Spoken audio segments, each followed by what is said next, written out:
And welcome back, everybody, to the creations of Gildmoor. Where we last left off, the gang had an interrogation chat with Ginny and Bridget to talk about her current undead state. You learned that after a series of traumatic events when Ginny was traveling, she was attacked by bandits and killed, only to be revived with the help of her goddess Aphrodite and with the help of her cousin's necromantic abilities. She is, at current, a reflection of her soul. Oh. My doggy is eating a cord. Don't eat cord. Thank you. A reflection of her previous soul, and that is why they are attending you along on a journey to the Library of the Ancients, in the hope to find an actual spell scroll of resurrection to be able to replenish her back to her full self. In the interim, you finally went to the palace in Haleshire and met with Princess Mahon, a moon sorcerer of quiet and noble regard with a bit of a quirky personality, who did in fact give you permission and consent to look into the Library of Ancients on one condition: that while you were attending time in the library, you were also doing so to look for a important piece of Kobold and Dragonborn history, the journal of one of the heroes of Haleshire, who is responsible for bringing down the dragons that ruled over the land and freeing the kobold spirits.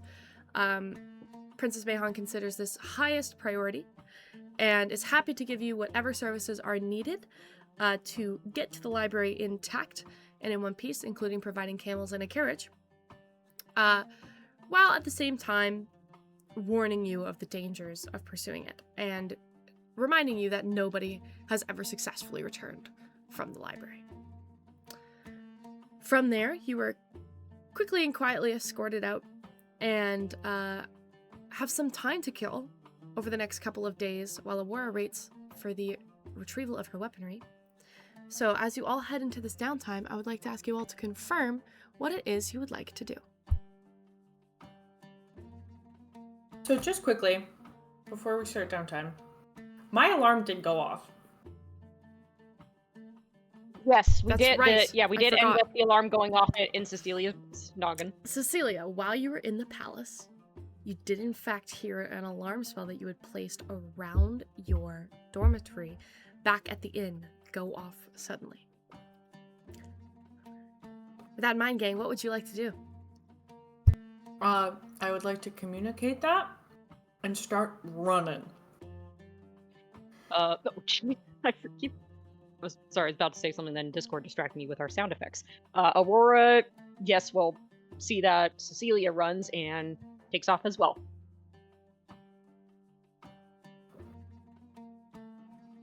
Yeah, true, because we did talk to the prince who might have had people drop off our big load of platinum. It's turn down service. some poor housekeepers just putting chocolates on the pillows. Yeah. Just sprinted. Sorry, yeah. Yep. Make that ditto. Yeah, I'm sprinting too. Okay. Upon arriving back at the hotel room, you rush inside the inn. Cecilia, you immediately go to your room. As you open the door and enter, you don't see the gold. But also you see nothing. Not a stone unturned, not a bed unmade, not a single object of yours gone through. It looks untouched. And for a second, you maybe think that your alarm spell didn't mean to go off because surely no one has been in here.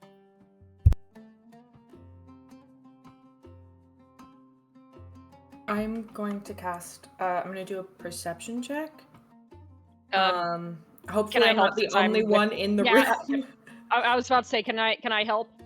Since I'm assuming we all booked it. I would like to do that, and I would like to cast Detect Magic as a spell slot, just so to instantly go off. You cast Detect Magic? Yeah. Detect Magic goes up around the room. Nothing. Nothing besides the objects on your persons, the things that you know are to be magical in the room, There are no detections of magic in this space. So you said, sorry, I said perception check. Can I do an investigation? Instead? Investigation. Sure, what are you looking for? And then could maybe like Aurora do a perception? Yeah, I was just about to ask. I'm looking for signs, because my alarm spell went off. I'm looking for signs of forced entry. And I'm looking to see, like, okay, things don't look like they've been rifled with, but maybe it was somebody very careful. Like, you know, who does this for a living. So it's like, I'm looking for things like... I've also, like... I said I took off running. I'm assuming this was the room that me, Viz, and Nev are staying in. So, like, I'm going to tell Viz and Nev as well, like, go through your things and, like, make sure you have everything. Yeah, And, like, Nev I'm is gonna going do the to same. do that. But yeah, I'm also, like, in addition to that, like, I'm looking for signs of forced entry. I'm looking at, like, the windows. That sort of thing. Yeah, investigation, right? Yep, anybody who would And like to I'll- do a check. Yep, I'll be doing perception. In addition to making sure nothing is missing, y'all should make sure that there is nothing extra in the room that wasn't there yes. before. Yeah, that's another Yeah. thing, yeah. Yeah. I got an 18. I got 26. Nice. Oh my god. I got a 20... Oh, I go got ahead. a 10, which is sad for me. I got a 23. Okay. Viz and Cecilia. You're looking around the room, and the rest of you are just thinking that Cecilia is paranoid. Because there is nothing. It looks exactly the same as you left it before. Maybe the wizard's losing her touch a little bit. Viz and Cecilia, as you're looking throughout the room, you don't notice anything moved, taken, left, but you see this is a sandy, sandy city. Dust comes through constantly. And you do see sediment from the window that has been shifted. And you can determine from that, nobody touched anything, nobody took anything, but somebody was here.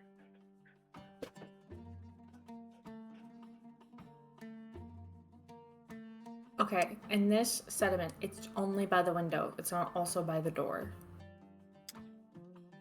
You realize as you're looking at it in the window that it also trails on the floor. Oh. And then as it trails on the floor, it doesn't leave out the door. It goes under one of the beds.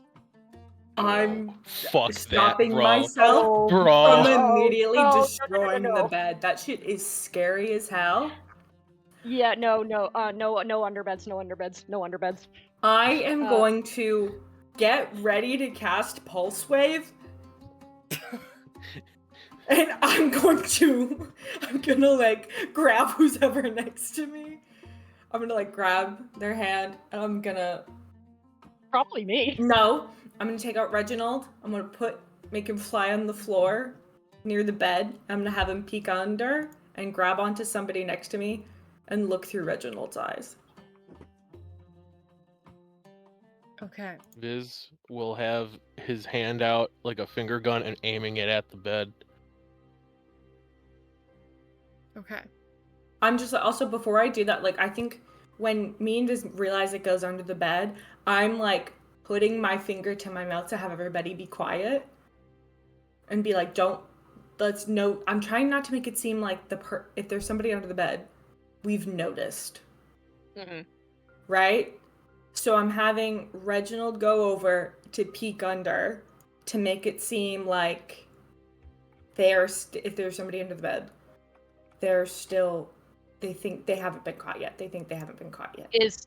Question, are you gonna have Reginald be a moth, or are you gonna have him be something else? He's still a moth because I didn't moth, like okay. recast him. I just had him gotcha. around, kind of like in my little pocket. So he's a moth. So he's just gonna kind of fly under the bed. Okay. So, you have Reginald fly under the bed.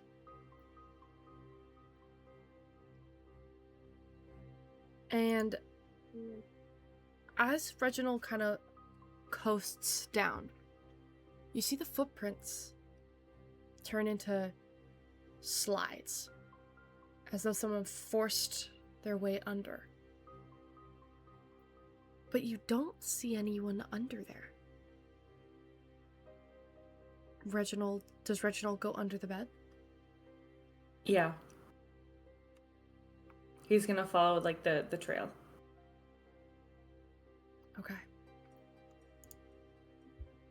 As Reginald squishes his way under, and he's a small little creature, but you know, it's still tight. It's only about 3-4 feet tall. Together. Or 3-4. What the fuck am I trying to say? Meters across. And like half a meter tall. So as he kind of wiggles his way under, he looks left and he looks right. And there's still nobody there. But you do see that the dust has kind of shifted. It almost seems to just kind of poof into a wide shape. As if something was dropped there. But there's nothing there. Can you make a perception check for me? Is it so? I think it's as Reginald, right? That's your eyes. I'll allow you to make it with your eyes. Oh, okay. Okay. 16. 16.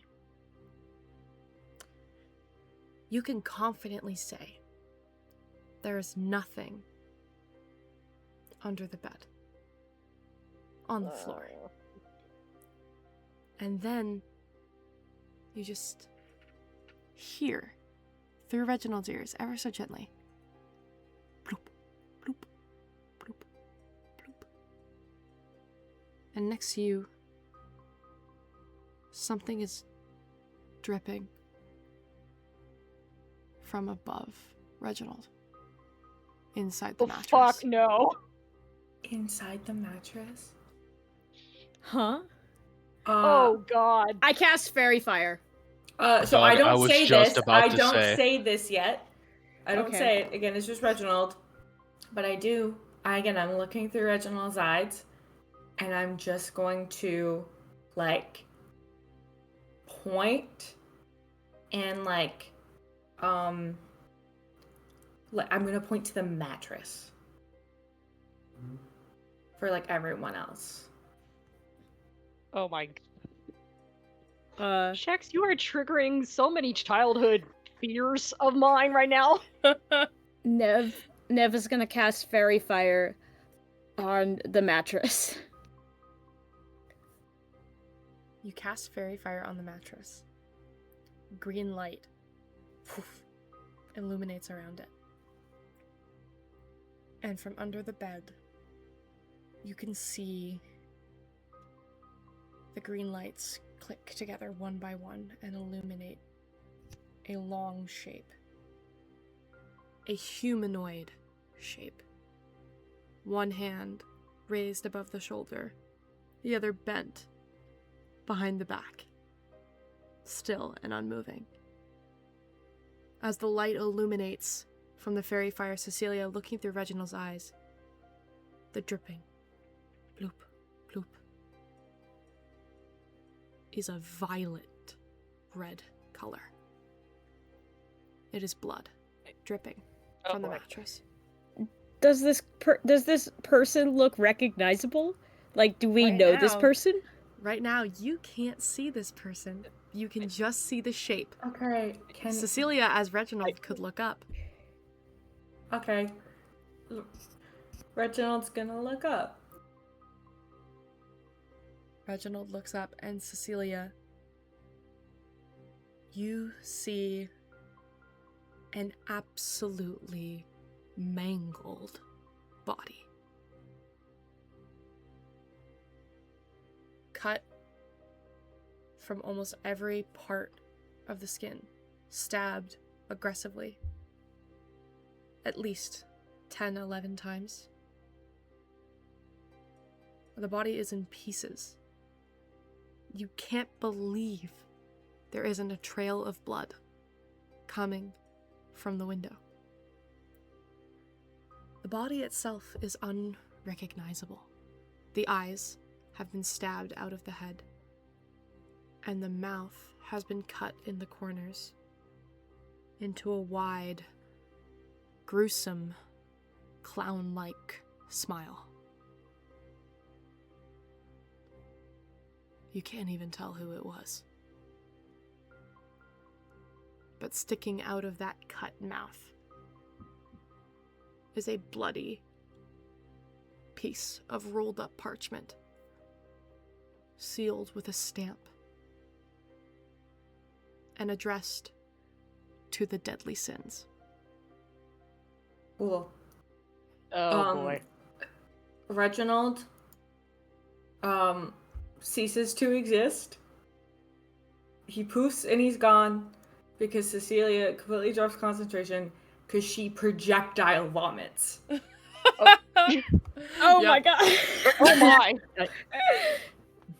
Like she just turns around and runs to a garbage can Runs and to just the starts bathroom. projectile vomiting. So right. so this is basically packed into the mattress, right? It has been stuffed into the underside of the mattress. You're not entirely so sure how I- they got bed it is in it? there. So Whose I bed is it? Can you remind me who was sleeping in your room, Cecilia? It was me, Viz, and Nev. It is If Viz and Nev empty- had bunk beds. I believe everybody had a bunk bed. Yeah. I believe there's 4 bunk beds. It is Cecilia's. Oh Okay. god. It is the it is the empty bunk. If Cecilia took the top bunk, this would be the bottom bunk underneath. Okay. Yeah, Allie, please say right now that you took the top bunk. so I think Mirabelle's gonna pull out one of the countless daggers she's holding on to now.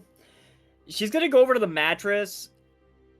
I think she's gonna look at everyone else first for approval before she goes cutting this open. Cecilia's throwing up, just projectile vomiting, Aurora- throwing up. She's out of commission for the rest of this. Aurora nods. Right. So if she's got approval from everyone, Mirabelle's gonna stab into the mattress with the dagger and kind of cut it open. I would imagine she's unfazed by this because, you know, former assassin, she's seen and probably done just as bad to people. But I think the moment she spies the parchment, she will grab it and see what it has to say, since it's addressed to us. So, the thing about this body is that it's actually been... So you realize as you cut into the top of the mattress that you're gonna have to actually do more than that. You have to physically pick the mattress up, because it wasn't cut into the mattress, it was cut into the underside of the mattress. They were hoping you would crawl under the bed to look, whoever left this body here. And I can help flip the mattress. you pick it Yeah, up. Aurora You can too. guys, upon realizing this, you guys take your turns picking up and flipping the mattress. And as you flip it, the body is indeterminable. You couldn't even begin to, even now in the light, you all see this gruesome sight, the corpse still bleeding. And you see, this is not a clean kill. Whoever did this wanted to kill as aggressively and violently and painfully as they could. This body was practically tortured. Can And- we tell what the race is? Make a medicine check.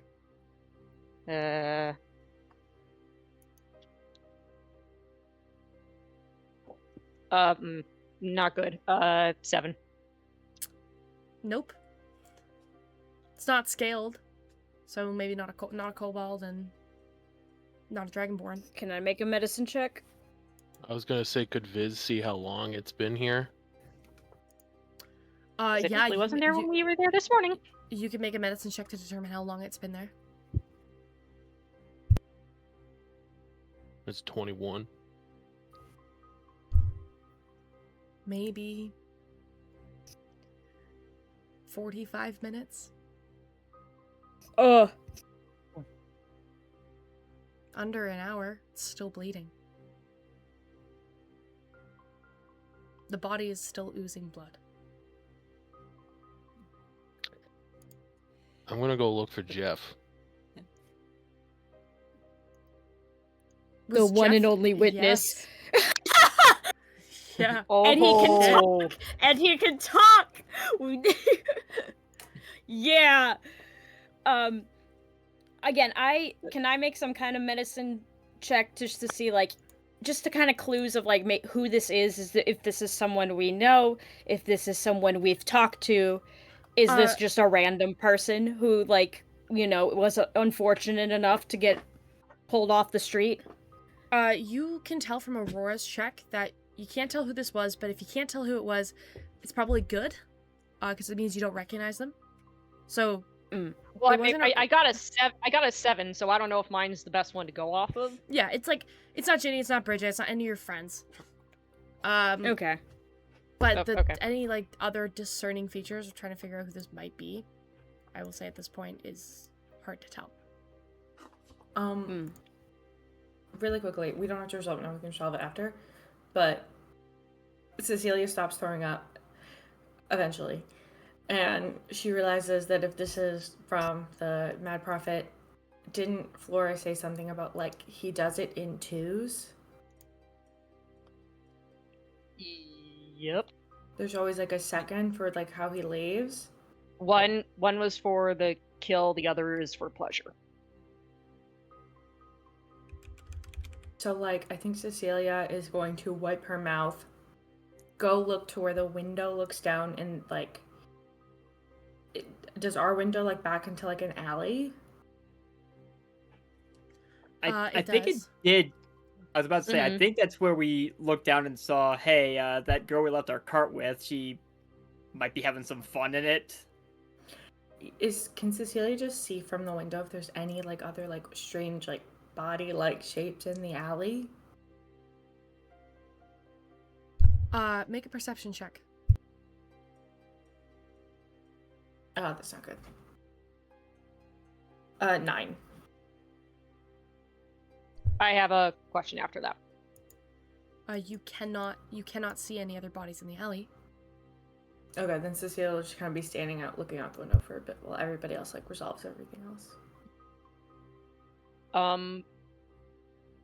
Technical question, I forget this every time. Was the room that Aurora, Rhett, Mirabelle, and Glor were in, were we across the hall or the room right next door? You are the room right next door. Okay, Aurora's gonna go to our room. Because I don't think Cecilia had an alarm set on that one. Good point! That's actually a very good point. Yeah, I should. Aurora's all go going with to just, you. like, yeah. Yeah, I'm gonna go lift every mattress. Yeah, Aurora's just gonna, like, kind of stand for a moment and go, I'm going to check our other room, and go to the room. Okay. Aurora goes to the other room. Mhm. Aurora, you open the door. And you smell Oh god. something Oh god. the second you walk in. She's gonna draw her greatsword instantly. You draw the greatsword. You look in. And as the smell hits you, you do see another body on the floor. Oh crap. I was just about to type in chat, oh, what if Jeff just, like, threw up and that's why it's stinky? And then you said another body, and now I'm like, ah! The body is splayed out, and there is a sigil drawn around it. In sharp red blood.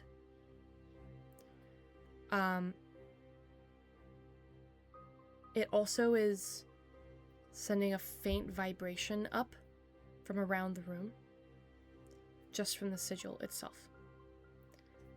The body, also indeterminate, cut with a smile across the face, stabbed many times, eyes gouged out. But, standing on its chest, hunched over,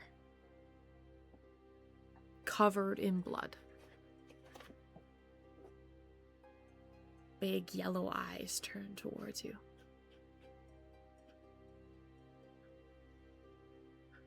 Big. I saw My name what is Jeff. happened. Oh. Aurora just like stares at my name of Jeff. Is like, yes. Clown. Evil clown. Wait. No! Oh no! Oh fuck that! Oh. Where are my boys? Wait. Wait. We're having a Halloween episode here. Oh, we're fucked! Yeah. Fucked! I just remembered now that like group of like crazed people we came across right before we entered the amphitheater and had that fight with Yep. We're dressed as Severine clowns. and Ali, and then yeah.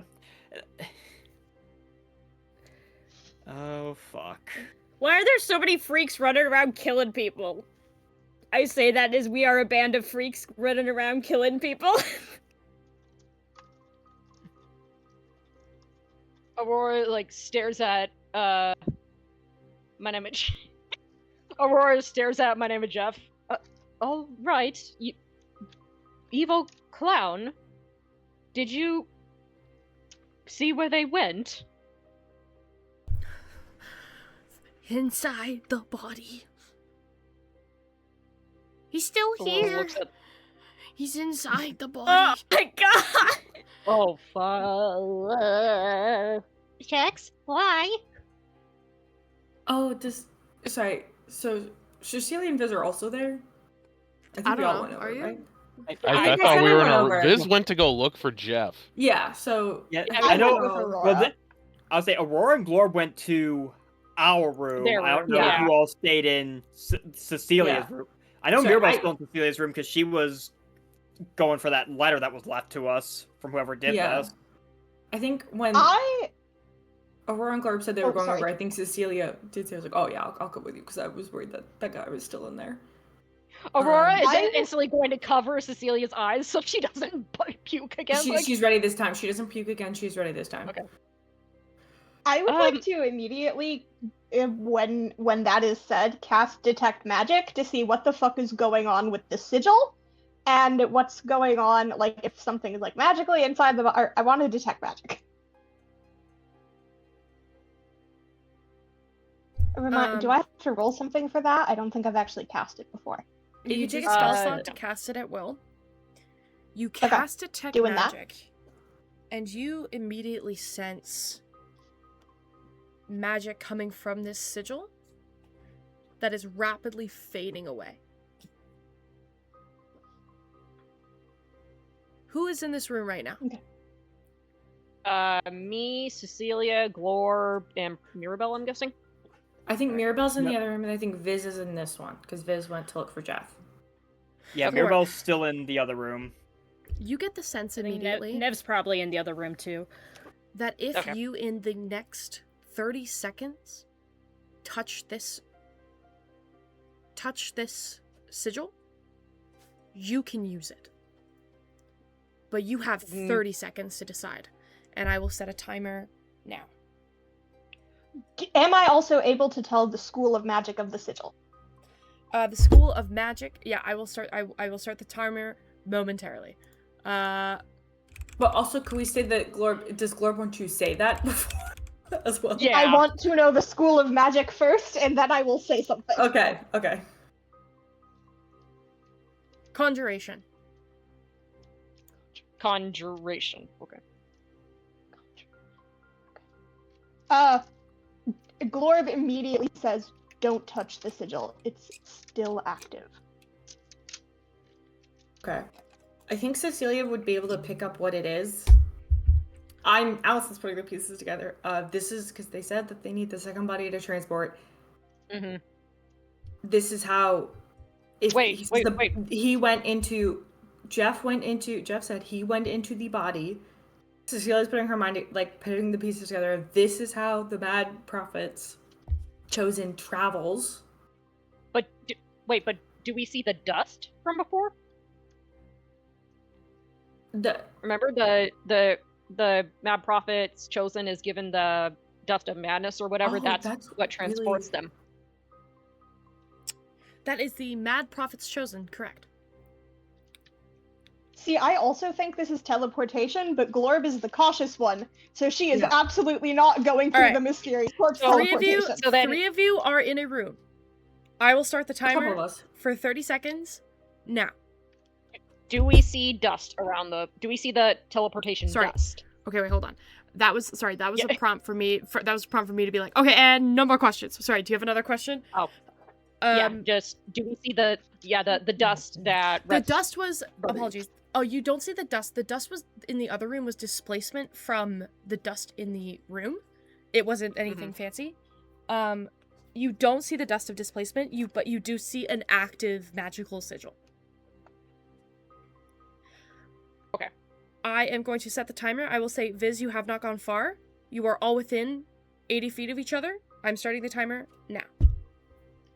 Yes. I am immediately saying, "Don't touch the sigil. It's still active." And then I am going to fish something out of my pockets, like a piece of cracker or something, and drop it on the sigil and see what happens. The cracker decides. Just as Glorb does that, because we have a timer, Cecilia will cast Identify. Okay, I will stop for the Identify spell. But that's what Cecilia's doing. She's not touching it. Like, she's just casting Identify. You cast Identify instantly. That eats up 7 seconds. I'm pausing. You have 10 seconds left on the clock the second this is done, but I will let you all decide as a group, and then this is a teleportation circle. Man, if Nev was right there, she'd be touching it. No, don't you freaking dare. Thank God. Thank God for that. Yeah. This is a teleportation circle. I said Reginald. I said Reginald poofed. He disappears, so I don't have Reginald. Can you summon him within the allotted amount of time? Shit. It takes 10 minutes. Wait. No, I'm not going to say something because I don't want to trigger something. I'm going to start the timer again in 3 seconds. When that 10 seconds is up, the sigil is no longer active. I think we should touch it.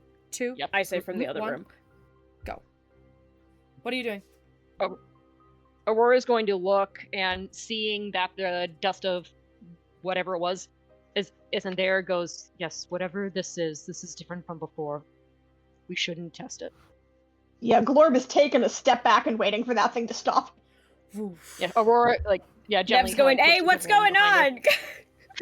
Nothing! As Nev steps in the room, the sigil hums and is no longer active. All that remains on the floor is blood.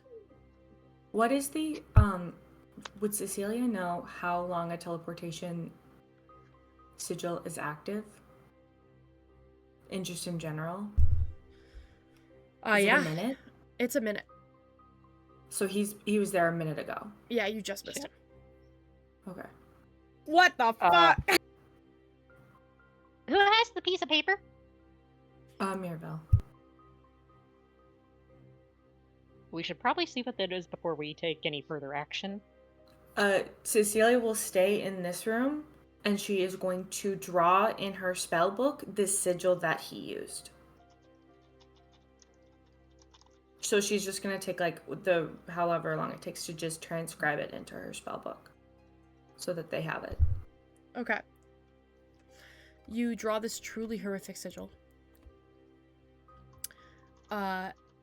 It takes some time, but you do start the process.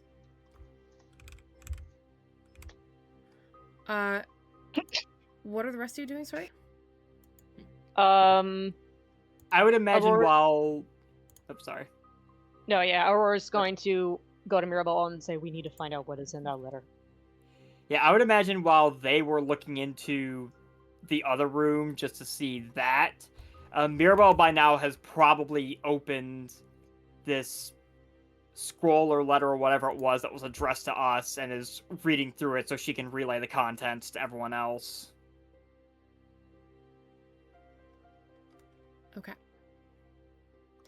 Talk among yourselves for a moment. Let me find the letter. Sorry, I pulled something away to look at something else. Hey, what's happening? Yes, Oh, what? Oh, shit, there's another body? Yes.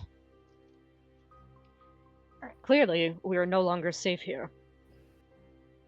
Fuck. All right. Also, my immediate concern is, I mean, this town has like cops and guards, right? And there are 2 corpses in our rooms. Yeah, that's where I'm like, okay, but my brain is going in 2 directions. 1, we should alert the authorities, but 2, we should see what that letter says, because if that letter has the classic "don't tell the authorities," well, then we are doubly fucked.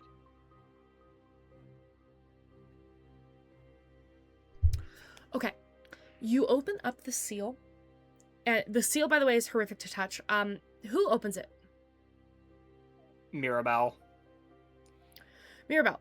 I would like you to make a medicine check as you touch the seal. Okay.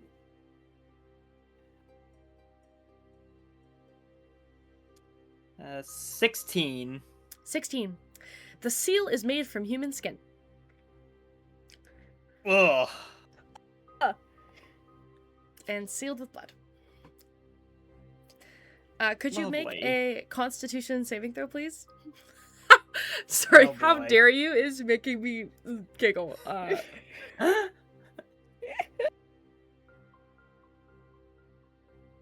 That is a 15 con A save. 15. You swallow vomit. It is truly gross. But you take your knife, cut the seal, open up the letter. It's a long letter. It's also smeared with blood.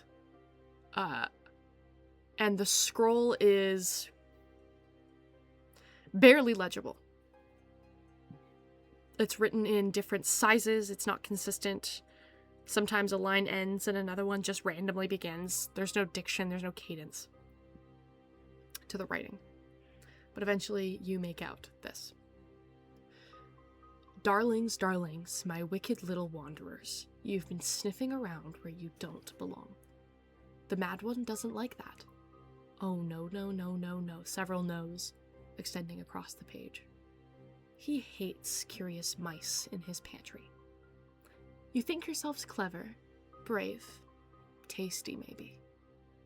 I am the second voice, the laughter behind his sermon. When I scream, the desert shakes. When he whispers, minds crumble. And you do not want to hear both of us at once. No, no, no, no, no, no. You do not. So listen closely, my sins. Stay out of his business. Don't chase his echoes. Don't follow his footsteps. Don't you dare to peek behind his veil. Because if you do, I will come find you. And when I do, I'll play the skin right off your song. I'll make you sing with your ribs just to hear the tune he taught me. Do you understand? Not if you do. Smile for me. There's my brave little sinners. Now run along before his laughter catches you. And instead of a name, it is signed with a ragged scrawl of A's and H's meant to mimic a single scream. Man, we got a fucking edgelord on our hands. Nev says this in game. He's a doctor because he's got doctor handwriting.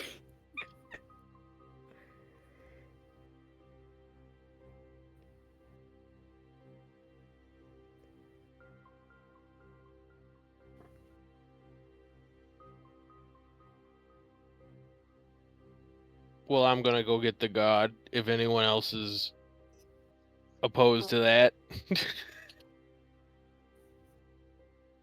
Unless you think Uh-uh. there's any concern of us being in trouble for corpses in our rooms. I mean, we had literally a meeting with the Princess of Sarnia, Plus, so like we have an alibi.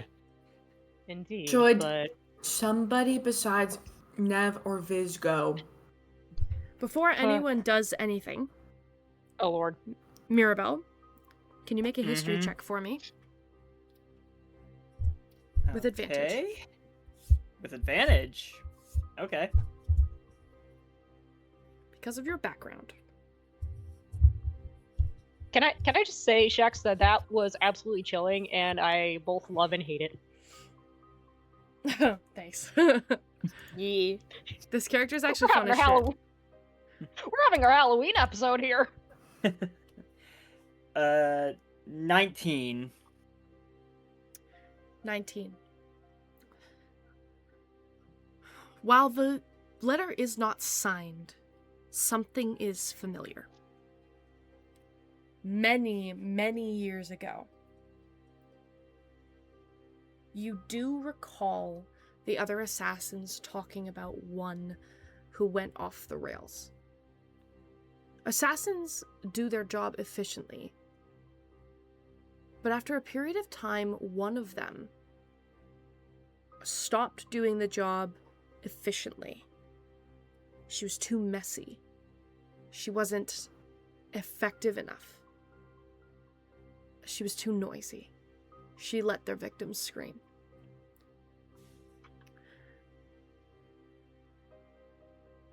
You recognize who this might have come from, but not a name. Not an exact name. A code name. At the time, an assassin who signed their name with a scream did so because she was known as the Howler. What you also know is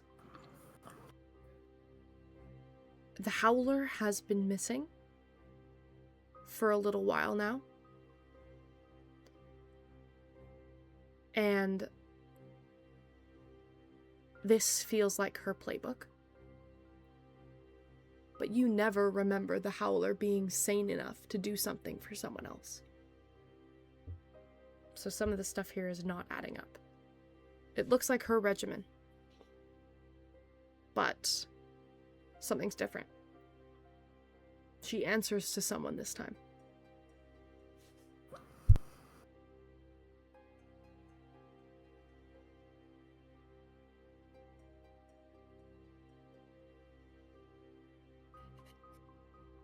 I think Mirabelle's just gonna kind of cuss in Spanish for a moment. Or Espanian, sorry. I'd hoped she was gone. What? Damn it. Do you know who could have done this? I'm not 100% certain. The method matches, but the MO seems too coordinated. Among the Allery Syndicate, there was one who stopped being an assassin and became more akin to a mad butcher. We knew her as Howler. But she went missing even before I tried to leave the Syndicate. I haven't seen her in a very long time. Most of us assumed she had finally met her end, or been locked away, or something.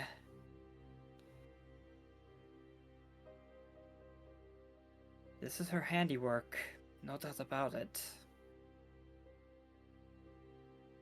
But she's never been sane enough to actually put together a letter like this. Aurora. I'm sorry, is it possible that... So we know that Rhett's sibling, Was here. or Rhett's sibling was here a couple days ago for the other murders. There was a different teleportation method. Yes. This was the teleportation circle, so this was not the Mad Prophet's chosen. It could be, yeah, as you're saying, the real mutilator champion. But that wouldn't even make sense because Flora's still undercover as the mutilator champion. So if they were working together, then Flora would be... their cover would be blown. Aurora's going.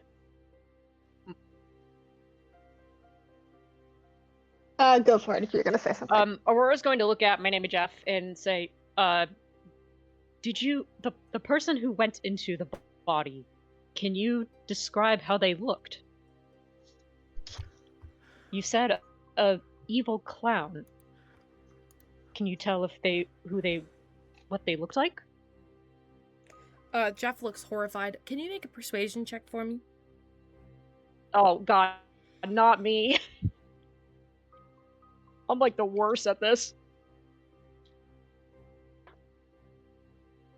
It's not the worst, but it's not the best. 13. Horrible, horrible clown. Can I help? I have like my thing where I get advantage on charisma checks on animals. Is Jeff an animal? I guess Jeff's an animal. I mean, he's bird, cat. I'd say animal. Okay, Yeah. I'll let you help. Roll again. Oh, me. Okay. Oh, wait. Sorry. No. Hang Oh on. yeah, I'm no, rolling- you do it. Oh, okay. Okay. Oh, that was a whole lot better. That was an 18.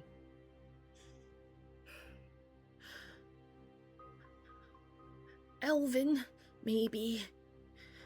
But her ears were wrong. Sliced like someone took a knife to them. Skin so white. Eyes pale as skies. She wore a suit with coattails and a top hat. Blood red velvet. And a matching bow tie. Oh, the worst. She had a hammer.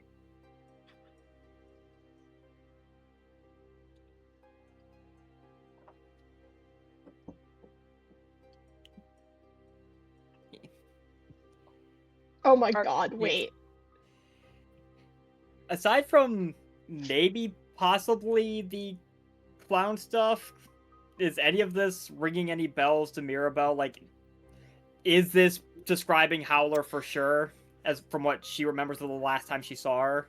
There were very few physical descriptions of Howler, but one of them was that she was so mad she had serrated her own ears with a knife.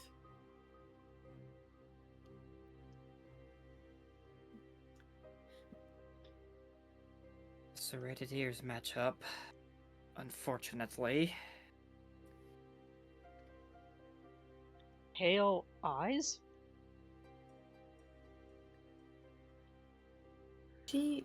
Does that description sound like this when he's a changeling?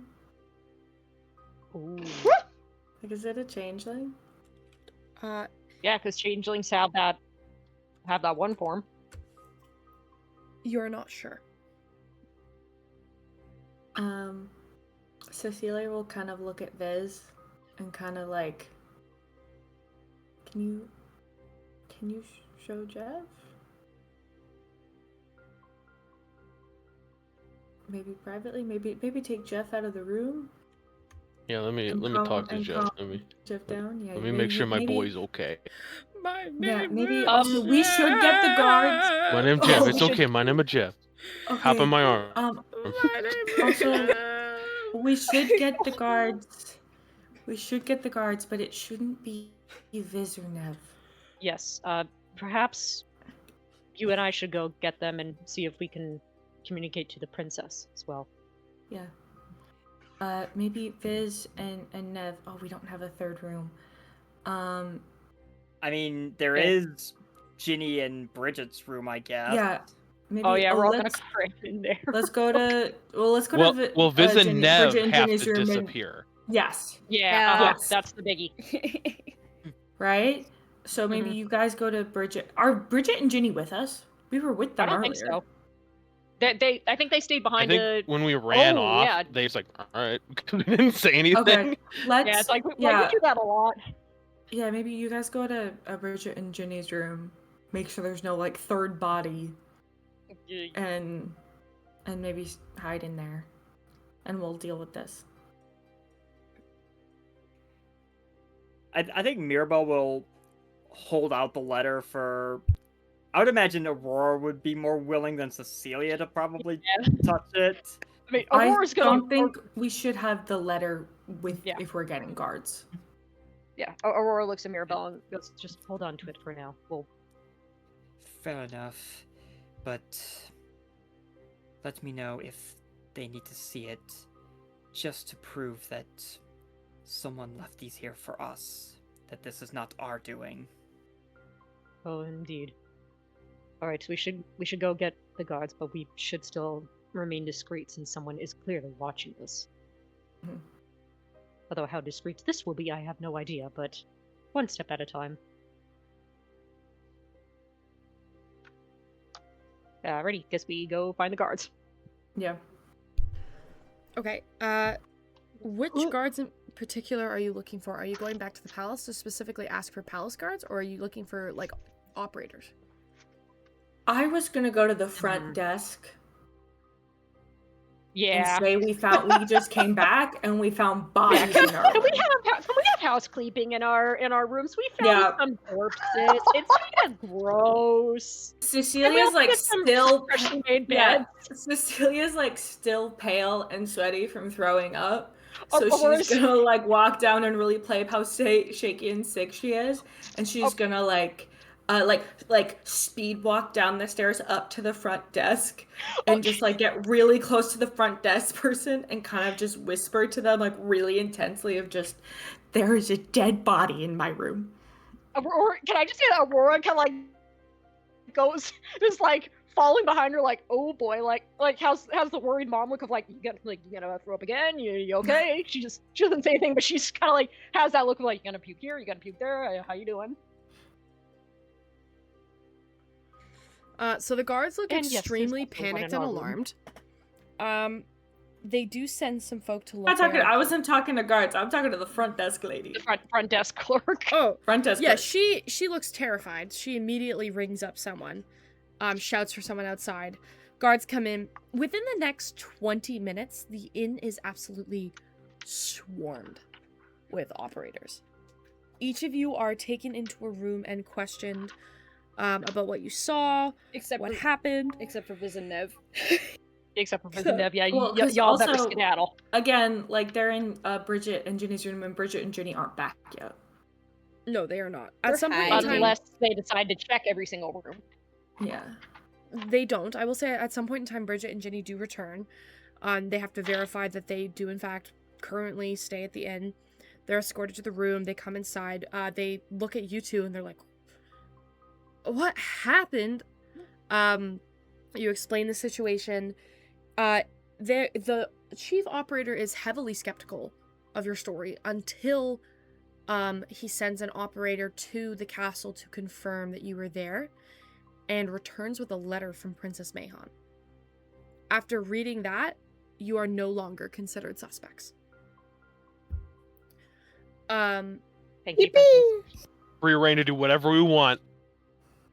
Thanks, Mad Prophet, second rules! person. But the rooms kept under watch. You guys are attended to a new room. That one is completely taped off. Guards are posted outside. You can see people coming in and out. And the city is enraptured with the story of the murders that have happened in the inn. Within a couple hours, it seems everyone in the inn wants to know what happened and what you guys saw. Which is probably what we really don't want. Now, if I do say so myself, this may be insensitive, but Great start.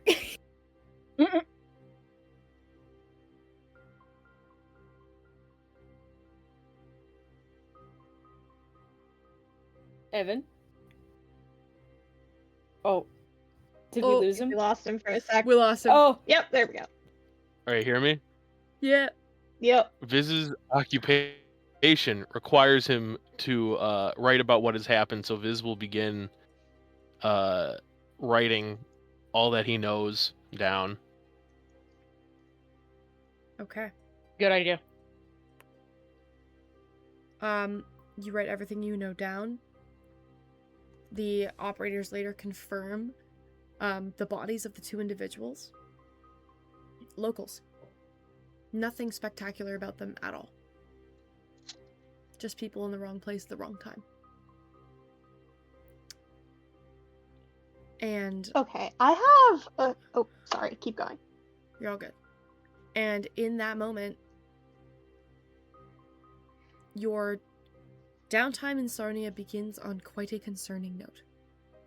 Go ahead. Okay, I'm guessing the answer to this question is gonna be no, but I want to confirm because it seems like the Mad Prophet people have the power to teleport all the heck over the place.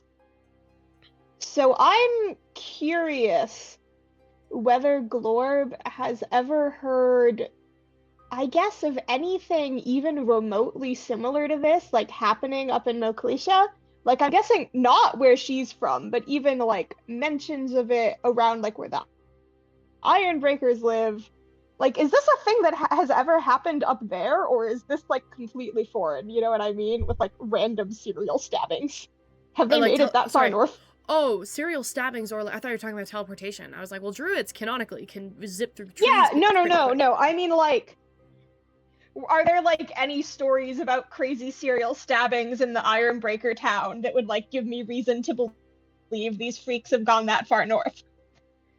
No, you have not heard of this before. But also, this has been a very Good to know. canon to Ospedon and Wyland. Kind of in the south side of Gildmoor. Okay. I have one more question. Before the we would have gone to the police. So, from my memory, I have keen mind. Do the wounds on, like, these two bodies look significantly different, or any level different between the ones with the kobold and, like, the potion maker? Like, so much so that we could make a guess, or, like, an informed guess that these were two different murderers. Good point. These ones are exceptionally more violent than the other ones. Okay. The body of Kerr, whatever we wanted to call him, Rip. The body of Kier was stabbed multiple times in the stomach. These ones had almost a dozen stab wounds, gouged out eyes, and a slit smile across the face.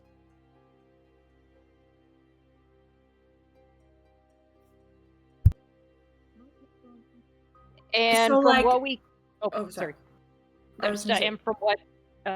just from what Cecilia remembers, I'm assuming that the first two bodies, they didn't have the slit Joker smiles, right? No, they did not. Okay. Okay. So the first one was Rhett's sibling and this one was somebody else, and they were able to confirm that those are two different people we are dealing with. And when Reginald first saw the Mad Prophet people, how many of them were there? Half a dozen? half a dozen is bad. Yeah, it's like half a dozen. What? 6. Oh. There's like 6 of them. There's 6 of Oh, them. wait. Oh, lordy. And this is the violent that's just the one. people he saw. That's just the people he saw. We don't know Yeah. if there's more.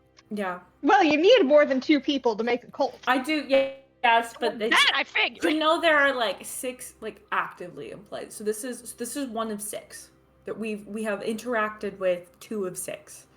Lovely. Okay. I am going to write all of this down.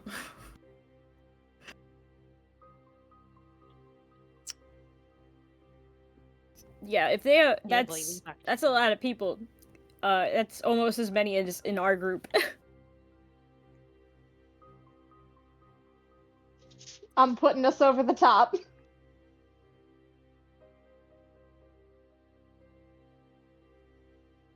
You know, I have one more question, Yeah, sure. and this is kind of unrelated, but not. So, at the beginning of this campaign, I read the Mad Prophet book, and I thought he was a chill guy.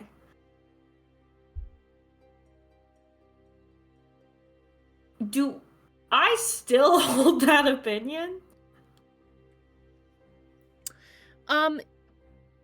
Make a wisdom saving throw.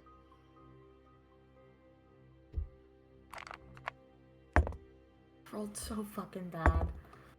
Oh god. I have one more Can you chronal use your, shift. I have one more chronal shift. Do you have your save face? No, but I have one more chronal shift. Oh wait, do I? I think you should have it. Yeah. Didn't you say something? Oh wait, no, never mind. I'm thinking of something different. I was gonna say I can't remember if I. I think you have your save face thing. I don't have my save face. I used it with Mayhan. I'm trying to Oh remember no, if I think that was used- when you. I think either you helped me or you used that for Yeah. yourself. So I can't remember if I used my second chronal shift. I think I did. I hope you And I didn't. just didn't mark it off. I think I did because I remember I said I don't have another one. I think I rolled really poorly with my hand. I don't think I have any more. So, but you know what? Actually, it's not too bad. It's a 15. 15. 15. Okay. Make a history check. Okay.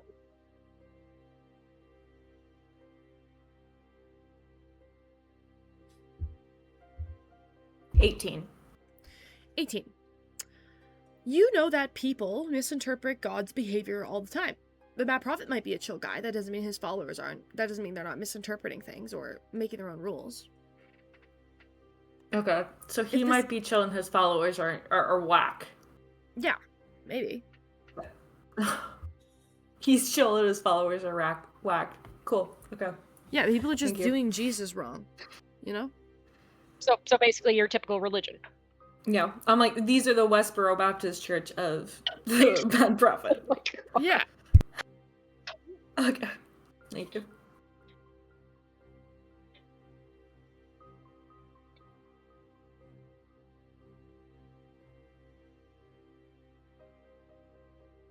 I forget. Do we know that you're chill with the Mad Prophet?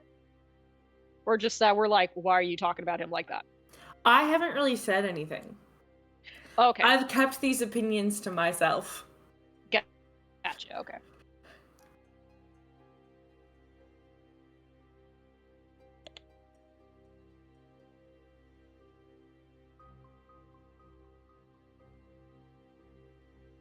That being said, So, what do y'all do?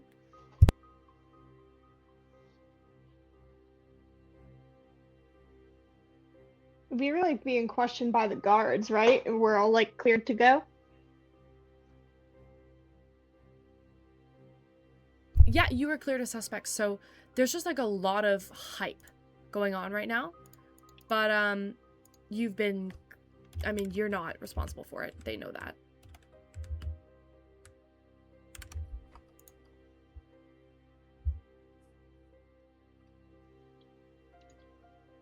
Glorb does not want to go out. If there are like people hanging around trying to find out more about this, Glorb is not going to go outside.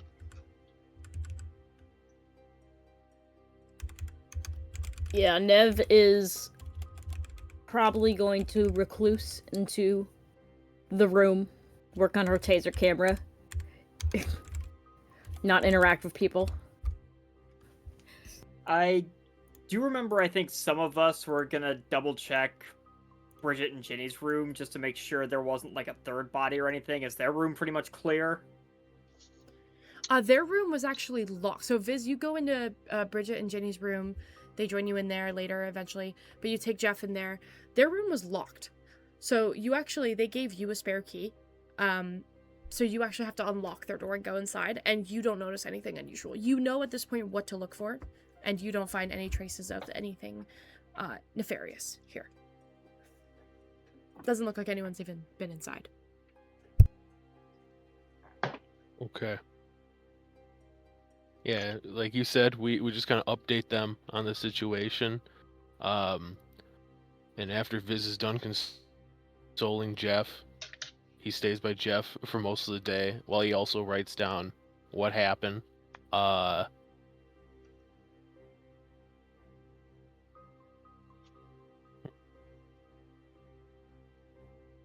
How intense is the guard stuff, like, in the hotel, like, at the front doors and stuff?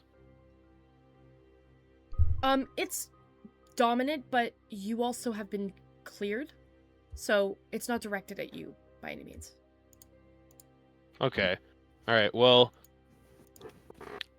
I think Viz will put on, he'll put on his big trench coat he got when, they were... Oh shit, I forgot the town's name. He got a trench coat a while ago. He put on a trench coat, and he looks at Jeff, he's like, alright, Jeff. This is after he finishes writing all of his stuff down for what happened. He's like, alright, Jeff, are you gonna be okay? I gotta head out real quick. My name is Jeff. Do you want to come with me? My name is Jeff. You He can just come with me, kinda, my like- name is Jeff. He just kind of like sits there. You want to come with me, buddy? My name is Jeff. My name is Jeff. He kind of nods. Okay, he'll hold out his arm. Jeff jumps onto your shoulder. He buries his head into your shoulder. All right, buddy. My name is Jeff Viz Adventure. All right. We're gonna we're gonna go to a crazy place. It's gonna be the branch of where I work here. My name is Jeff. My name is Jeff. You can tell he's already returning back to He'll look normal at- because he refuses to say anything that isn't my name is Jeff anymore. He's over the shock. All right. Okay, good. Viz will look at Nev, Bridget, and Ginny and be like, should I go with somebody, or do you think I'll be good like this? I mean, I think if you disguise yourself, you should be fine. I was just gonna pop my collar. And he pops his collar. And he has this big hat. I mean, I think you should put a little bit more effort into, like, not looking like yourself, just for your own safety. But that's just me.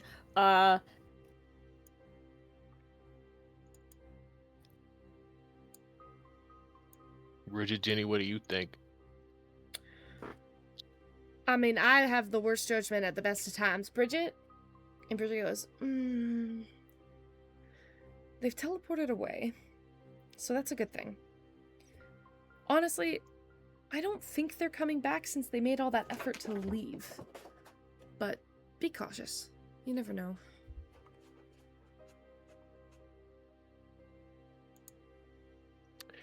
I know the perfect person to accompany me. She loved it when we went there earlier. And then Viz leaves the room and goes to whatever room Cecilia's in now. Cecilia is in a new room and she has thoroughly brushed her teeth. after vomiting a lot. Hello? Hey, how you doing? I'm doing better. That was, it was a lot. It was a lot earlier. Cecilia looks so embarrassed. She looks mortified that anybody saw her throw up. Hey, listen. Everybody has those days. You know what I mean? Yeah, it's just, that's not something I would have liked anybody to see. But yes, I'm better now. It was just a shock. It was a lot. Yeah. I have resummoned Reginald though, in the time after we were being interrogated. So I do have my little, just for Shelby's Demon's Awareness, I have ritually cast summon familiar, find familiar. Find familiar. No worries. Reginald has returned. Hey, do you want to go for a walk real quick? Take our funny fellas out for a stroll. Sure, yeah. Cecilia will get her things and put Reginald in her little pocket, and she'll head out with Viz. Oh, okay, yeah. Cecilia heads out with you. Okay. And at some point, like either right after they leave the building or a little bit after that, Viz says like, "Oh yeah, by the way, we're going back to the Golden Herald thing here." Cecilia looks deflated for just a second, and goes, "Okay, yeah, that makes sense. Yeah, we did just find bodies, so." Clear your heads a little, clear our heads a little bit. Mm-hmm. Because you and Jeff here really experienced some you were right there. Yeah. It was really disturbing to see a body above you like that. That was just, I knew it would be bad. I didn't realize it would be that bad. Poor Jeff. Poor my name Jeff. He seems to be doing better, right? My name is Jeff. My name is Jeff. He's getting there. Cecilia will scratch him under the chin. Just, hello, buddy. My name is Jeff. I think he likes that. Yeah. Okay. Do we get there, Shix? Do we get stabbed? You do get there, and sorry, I missed where you were going. I got distracted the Golden by the Herald awkwardness. branch the Golden here. Herald, right? Yeah. You do get there, and by the time you get there, it is later in the day now. Pretty relatively normal vibes. The Golden Herald is still open. You open it, you hear a little tingling. The smell of parchment hitting you, and you see a woman at the front desk that you remember from before kind of sit up and go, "Oh, Mr. Voidwalker. Welcome. What can I do for you?" Yeah, so I'm pretty sure you might have heard there's some murders at the hotel a little bit of ways, at the Setting Sun. So I wrote some stuff about it. I don't know exactly. Do I know if it gets they send it to the main Golden Herald to get published, or could they publish it in a paper here? They have a local section of the Golden Herald specifically for Sarnia that is not approved by anybody else. Any big, world-shaking, earth-shattering stories are supposed to go to Westover, but you could hypothetically ask for this to be a local story. Oh, I was just saying so Viz could put it out in the paper so people know what's kind of going on. Yeah, they have. So I mean, it could be better. I mean, you know that if you want to send off your article to the global paper. Oh my god, sorry, my dog is freaking out. You know that if you want to send off a a piece to the paper in Westover. That's a global paper. It goes across Gildmoor. But if you wanted to publish it here in Sarnia, you could publish it in their local paper, which is attached to the national paper. It's just like the end table. It's like a local news section. Could I do both? Hypothetically, but you would have to write a different piece for each category. One obviously pertains to the Okay. local news. The other one is more national focused. Okay.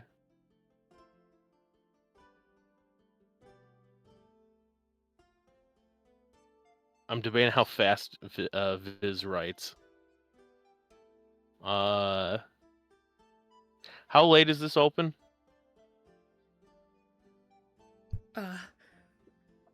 The journalists here work all night, sir.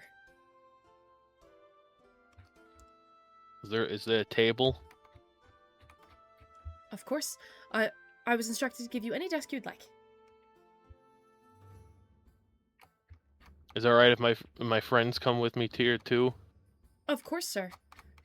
However we can assist you. Okay, all right. And Viz will like kind of like start cracking the knuckles on one of his hands. He's like, all right, he looks at Cecilia. He's like, this might be a little boring. I'll understand if you want to leave, but I'd appreciate if you could like hang out a little bit. Cecilia probably has her like mother's spell book on her, because at this point she's bringing her most valuable items with her at all times, because a body was in her bed. So she does not leave that on her bed anymore. So she'll just like crack that open and just kind of be reading her mother's spellbook while Viz writes.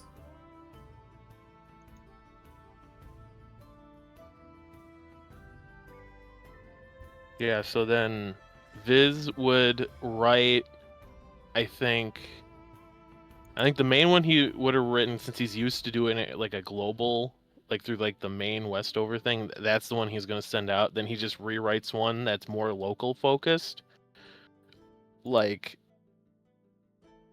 more about like the guards like figuring out some stuff about the victims and saying like the victims' names in it and everything. Right. Okay. You write the article. It takes you all night. But what would you like to do when it's finished? What time at night is it? It is almost 1:30 in the morning. Jesus Christ. After he finishes, he'll go up. He's like, all right, I got both of them here. This one gets sent to the main location. This one's for the local paper. All right. Thank you so much, sir. I will be happy to send this. He's still not returned. He does investigative journalism late, but I will be happy to send this to him, and he'll take a look at it. But again, he told me very clearly it's purely a read-through for typos and grammar. Nothing will be changed, and then we will publish with the following morning paper should he give his approval. Sounds great. Hey, is there like a place to like eat nearby that's open late? Oh, I'm a big fan of Holy Taters. Incredible. Okay. All right. That sounds pretty good. Incredible, Shex. How late are they open? They're open until about 5 a.m. I do a lot of late night runs. That's fair. All right. Thank you. Thank you Of for letting course. me use this for a bit. Anytime. Our office is your office, sir. Mm-hmm. And then Viz will leave. Then immediately when they step outside, Viz is like, "I'm so sorry. I did not expect it to take that That's long." okay. It's fine. I was getting some solid work done. You know, I've got a lot of pages in it. It was a lot, but it was good. I feel real bad about it. Would you want to go out to that Holy Taters place? Sure, yeah. I'm buying. I feel horrible about No, this. it's fine. What do you think? I'm assuming it's just gonna be potato-based food. Yeah, I'm gonna be really disappointed if it's not taters Yeah. or anything potato related. Sure, let's go. Yeah. I really hope Shex, this proverbial god, has prepared the entirety of this restaurant. Yeah. Okay, Shex, we go to the Holy Tater. What is that? Okay, so you Set go the to Holy scene. Taters. It's a small little hole in the wall down the side of one of the glass sandstone buildings. Immediately you get the smell of just potatoes. It is, everything in here has a potato base of some kind. A baked potato that has been cut and added to it like cheese and spices and creams. There is like French fries. There is like potatoes on a stick that are like fried and wrapped around that you can like eat. With that, it comes with like dipped in like different kinds of meats and like and mixed with different kinds of like vegetables. You can get tater salad, which is like salad but like chopped up with potatoes and spice as though it was chicken. Great vegetarian option. Although it's giving like 70s diner vibes. Like you go in and everything is made out of sandstone and the walls have like these cool carvings cut into them. There's like a bunch of young people. You get the sense that this is like a student like hub because it's open so late. And there's a variety of people. Nobody looks at you twice as you guys enter. There's cool, light, skilled, like, music playing in the background. It's like, clearly some guy with his lute showing off how he can do something different. It's like indie. Incredible. He's got a mullet and a mustache. He does have a mullet and a mustache. Oh, and everything on the menu is priced at 1 silver piece. And then any side is a copper. Oh. It's a really good deal. Oh yeah. Hell yeah. Okay. Yeah, Yeah. pick whatever you want. I'll pay for it. Thank you. Is there poutine? Is there the Yes. D&D version of poutine? There is in fact the D&D version of poutine. It is Incredible. lightly sliced potatoes, gravy, and cheese curds, and they are the perfect amount of squeaky. Incredible. I'm getting a poutine. Yeah. Alright. Viz freezes. He doesn't eat potatoes often. And after Cecilia orders that, he's like, "What the fuck is that?" I think he I think he gets whatever the equivalent of a basket of fries is. Alright. A basket of fries is easy. You just ask for a basket of fries. And Hell they're like, yeah. we do that well. Okay. You throw in a Wait. basket of fries. Wait. Waffle fries. They do in fact have waffle fries. Let's go, dude. Let's fucking go. Incredible. They got curly fries too. Oh fuck. Oh shit. Exactly. Jesus Christ! Exactly. It was like, oh shit. He looks at Cecilia and he's like, what do you prefer? Cecilia just kind of shrugs and just kind of goes, "Whatever you want." I'll get the curly fries. One order of curly fries coming right up.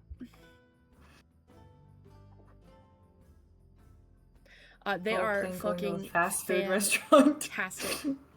They are D&D stellar. fast food. Love. Yeah.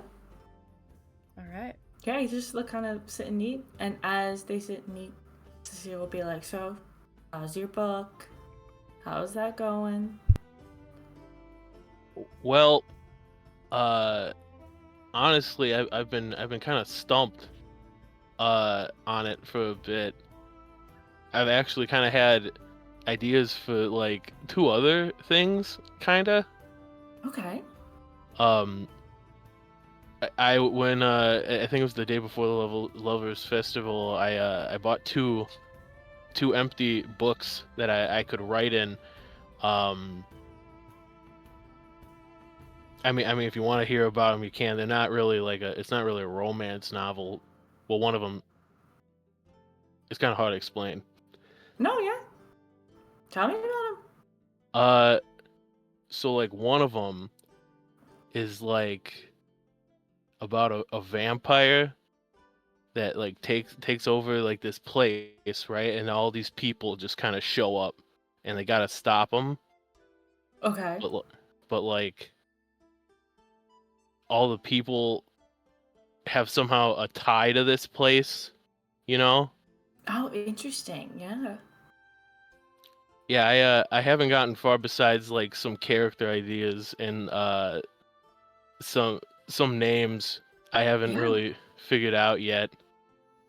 Yeah. What are some of the names or some of the character ideas? You know, I got like there's like a Warforged person, and I Mhm. want to give him like a weapon name. Okay. Rhett was kind of helping me with some of these names, like but this one I was like thinking maybe like a big kind of sword. So I was thinking maybe like long sword or like Ooh, some. Lance. Ooh, Lance would be pretty good. Lance. Um, then there's this halfling gambler lady Mhm. that like they kind of have a thing going on like with the robot. Like that's the romance angle. Oh, okay. Like it's like a there's like a lot of like a drama behind Okay. the halfling. I'm thinking of naming them like Camden or something, like, you know, Oh, okay. Camden would be good. um Brandon. Brandon, Braden. Braden. Ooh, Braden. Braden. Um, yeah, you know, it's mostly like I have a rough idea of where I want it to go, but that's what I'm kind of working on right now. The That's other one's like awesome. a pirate thing. Pirate thing. What's the Yeah, pirate thing? that one I'm just kind of like I have like a very rough thing about it. It's like that's like the thing in the back of my mind right now because Oh, okay. Not this ready. vampire Still thing. ruminating. Yeah, I know there's gonna be like I don't know some like weird like pirate stuff, but also like I'm thinking like some with the astrals like ethereal plane or something. Oh, okay. Okay. So kind of a ethereal plane is also in a way kind of like a large sea or ocean. So kind of a connection of the sea with this kind of astral sea as well. Yeah, Kind of mirrors something each like other. that. That's very cool. That's very cool. Yeah. Oh, I can't wait to read it. Is Cecilia telling the truth, or is she just like Celia's telling the being truth. nice? She's telling the truth. Make an insight Okay. check. Well, Do I make a persuasion check? Nope, just make an insight check.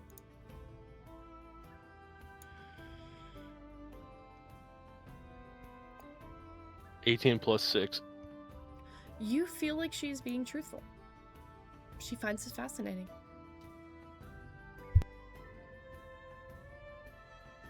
You know, if you want, like I'll need like help thinking of some ideas for this. Like if you want to Yeah. help make characters or story ideas, I wouldn't For mind. sure.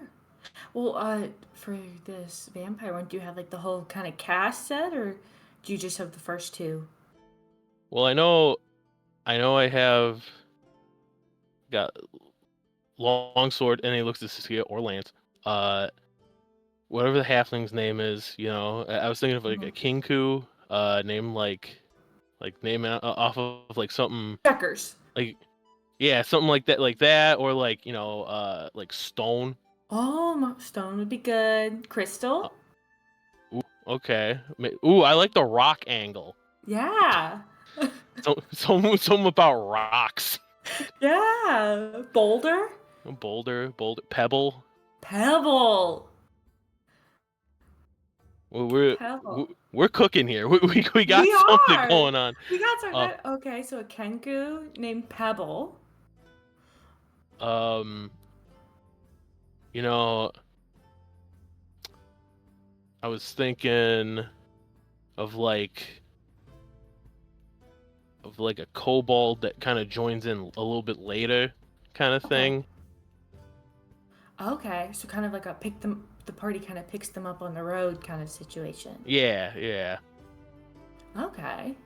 And then Mhm. that's what I kind of got so far. I mean, Okay. I was thinking of maybe because like Viz will kind of lean close, like, no, don't tell anybody I said this. But I'm thinking that somehow the Kinku's related to the Feywild, right? Yeah. And she has a best friend who Okay. is a Feywild like elf. Oh, okay. So I'm thinking something like Yes. that. Eladrin. Yeah. Yeah, something. Oh, okay. And like their best friends already know each other going in. Oh, that was the other bit. I was thinking that the robot and the halfling gnome, I still haven't decided, know each other also. But I thought it would be funny if it was kind of enemies to lovers, but not specifically. Okay. Like, Mm-hmm. like one of them's a bounty hunter or something. Ooh, or maybe like one of them's a bounty hunter, the other's like a target, like a mark. Yeah. Oh, and it picks up as like with the book opens, like already been captured, and it's like, oh, the bounty hunter's taking him back. Oh, yeah, that makes sense.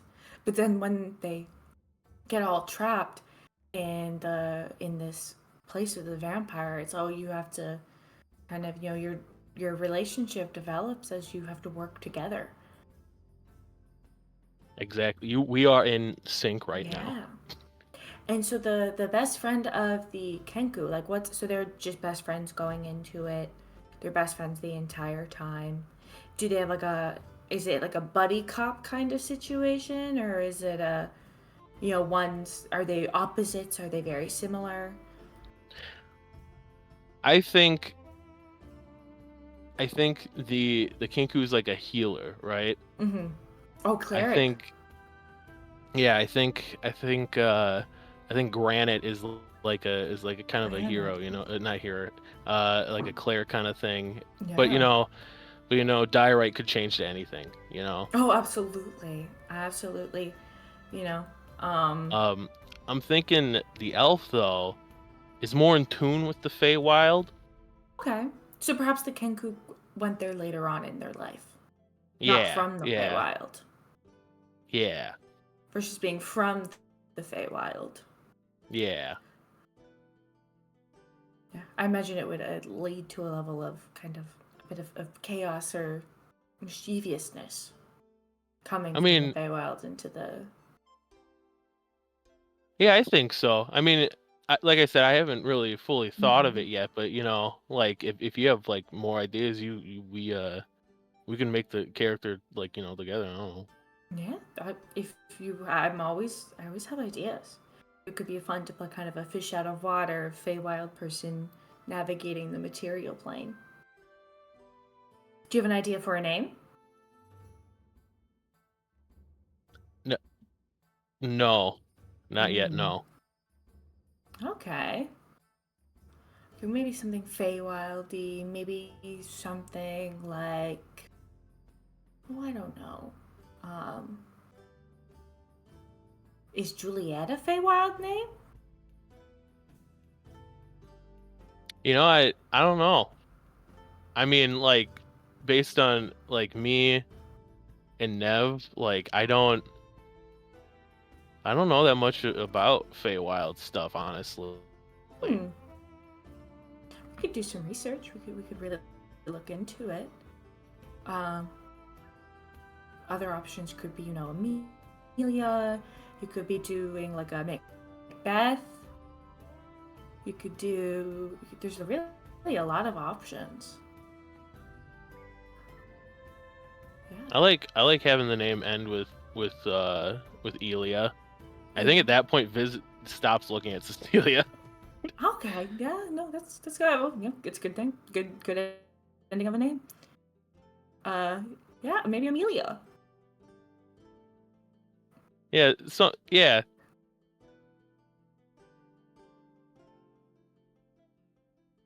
Anyway, these are great. Whenever you finish these books, and if you need help, let me know. Happy to help out. But I'm very excited to read this book. And I'm excited to get help with it and you know, hopefully maybe get it published. I don't know. Yeah. Oh yes, you'll have to send in the manuscript to all the publishers. I think it'll be great. Your Do you first really book was think great. do you really think I could get something published? Absolutely. You have a manuscript back at your apartment that I think could be published in a second. And I read a lot of romance books, and I think it could get published very easily. I've read a lot of terrible romance books that were published, and yours was pretty Oh, good. well, Viz has started to get like, I think it was pale purple starts flushing his cheeks more, and he's like, well, I mean, I don't know if that I don't know if it's that good. I was pretty good. I only read the first couple chapters, but it was pretty good. Yeah, maybe I finish that one, then I work on this vampire thing. It's always a good idea to finish a project before you go on to the next one. Otherwise, you just have a bunch of half-finished projects. I can't tell you how many times I did that with my thesis when I was in school. What was your thesis about? Chronomancy? Oh, I guess that makes sense. Yeah. Yeah, just simple stuff. Aligning the timelines just right so that you can create a fortune favor. The physics of all that. All of it. It was purely theoretical, really, for the most part. Highly theoretical magic and formulas. So, I would start formulas and never finish half of them. Because you would move on to the next one. But it was interesting. Well, I think you've done a lot so far with after learning all that. I mean, you're the only person I've seen be able to like change the fate of stuff. I think that's really neat.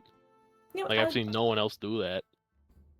I think it's one of the benefits of moving, out of the lab, out of the theoretical into the practical, is actually being able to cast those spells. Which, I feel bad for Bridget. I read her spell book when she was passed out, and she had all the theory of more advanced magic in her spell book, but just inability to practice it. It was this, whatever Bridget and Ginny are doing, it's having a serious impact. Yeah, I it's weird seeing all that stuff, and you think they'd have like a better like thing going on, you know? And I know it's hard to explain. I feel like they should be like this might sound mean, but they should be like better off. You think I when we started this journey, I was under the impression that they were much better warriors. Yeah. Very Yeah, that's advanced what I warriors. thought. And I think also perhaps, they've also, to be fair, they've been doing a lot of, studying or just kind of hanging out while we're off doing all these things. Perhaps we're just kind of getting ahead in the practice. We're getting further ahead, but I think it's this, I understand why you think it might be bad to say, but I do agree. I thought, it was surprising, but I suppose that level of advanced magic, it stunts you, Well, I think, personally speaking, that you could probably figure it out without the negative side effects. I don't know if I would want to. What do you mean? True resurrection, it's, I understand what Bridget's doing, and it's intense magic, and part of it, I will help Bridget, because I do believe, very, very advanced clerics, but really it's only the gods that are able to, and the clerics that are able to cast such spells, in the everyday. But, so, just finding a scroll that would have that speller is incredible, and I want to help them get it. But, true resurrection, any resurrection, it has a cost, and to an extent, it's unfair what happened to Ginny, that her life was cut short. And I understand Bridget wanting to extend her life, but I don't know if I would search for true resurrection to do that. What would you do then? Well, I don't know. If my dear friend or family member passed, I suppose, well, it depends. How long have they passed? In the moment, perhaps I would, do what Bridget has done. The last time I experienced a loss like that, I was a child. I couldn't do anything about it.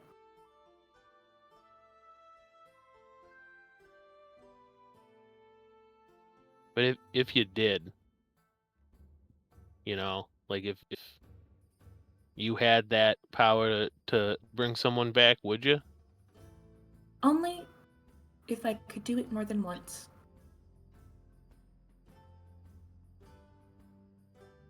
I wouldn't want it to be a one-time thing. Just a fluke. I would want to maintain that power, and I would want that power to be more accessible. I agree with that. I mean, I feel like if there's a way to, like, I know that everyone at some point gotta go, but if something like with what happened to Ginny, I think if that happens to somebody, they should be given like an easier way to like bring them back. Absolutely, and Glorp has Revivify. There are ways. There are more, but to the level at which Bridget and Ginny are attempting to do something, past a moment of death, to reach across death itself and reconstitute the entire soul of a being far long after it has passed through. But it's very advanced magic, and I would just hope that, it would go beyond just the one person. Not just for people who are powerful enough to access it, but to change the system entirely.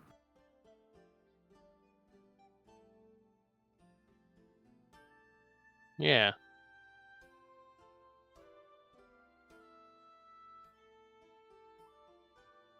I don't mean to change the subject. I think Viz is like still kind of flushed. He's like, I don't mean to also change the subject, but how's I saw you reading your mom's book. How's that going?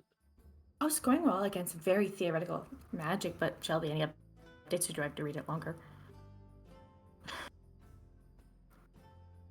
Probably have to read it longer. Checks. Sorry, what was that? Checks? Checks? Are you? Oh, sorry, I thought you Hello? were talking to Evan. What was your question? No, You I said, could've- do I have to read my mom's book longer? I was saying, do I have any updates, or do I have to read my mom's book longer? No, you don't have any updates. You get the feeling actually that you have read all that there is to read for now, and the book will show you nothing else at the moment. Yes, I think I've hit a wall. I've hit a wall, but I think in the near future, once I get some more time to get back into it, but I think right now it's just a little too complicated for me to understand at this point. I think I need a bit more time with it. But it's going well. I've learned some very interesting spells, so I'm excited to progress like this, and I feel closer with her through it. She was an excellent wizard. Did you well did you know her? Pretty well. She died when I was very young, but I was with her a lot. She was a very kind, loving, intelligent woman. I was a child, so I didn't know her as well as I could have. But I like to think I knew her well. I don't mean to sound like be a downer about it, but the only reason I ask is because what's it like? What's what like? What's it like to have a mom and a dad for that matter too? It is, well, as I'm sure where people have very different experiences with their parents. But to have a good mom, kind, loving parents is, well, it sounds like bragging, but it's pretty good. It was pretty nice. It was safe and warm, and things got awkward. I think it was my father after my mother passed. He's not very good with feelings and emotions. But he was kind. He was something. They're very supportive. It was. I don't know. Is it callous to say I'd highly recommend it? I don't know.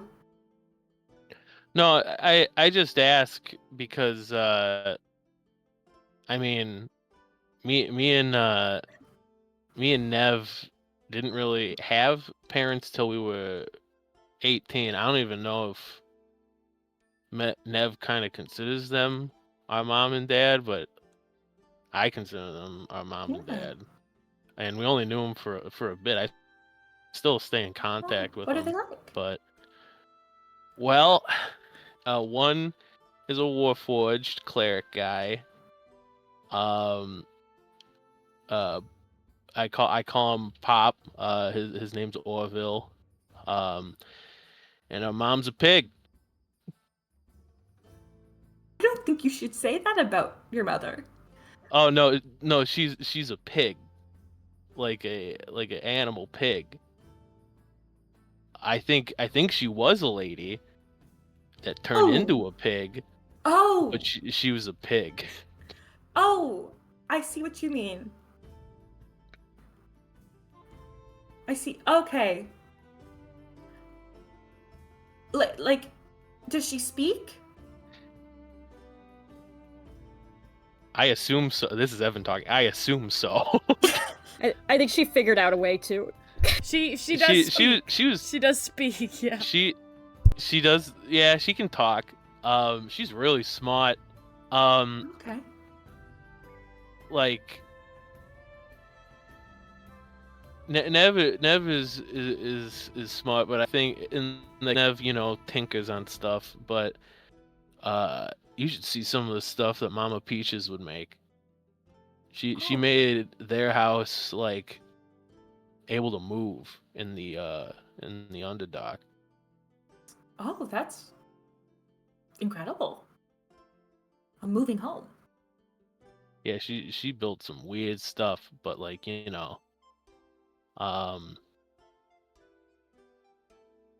I only knew I know him since I was 18, so,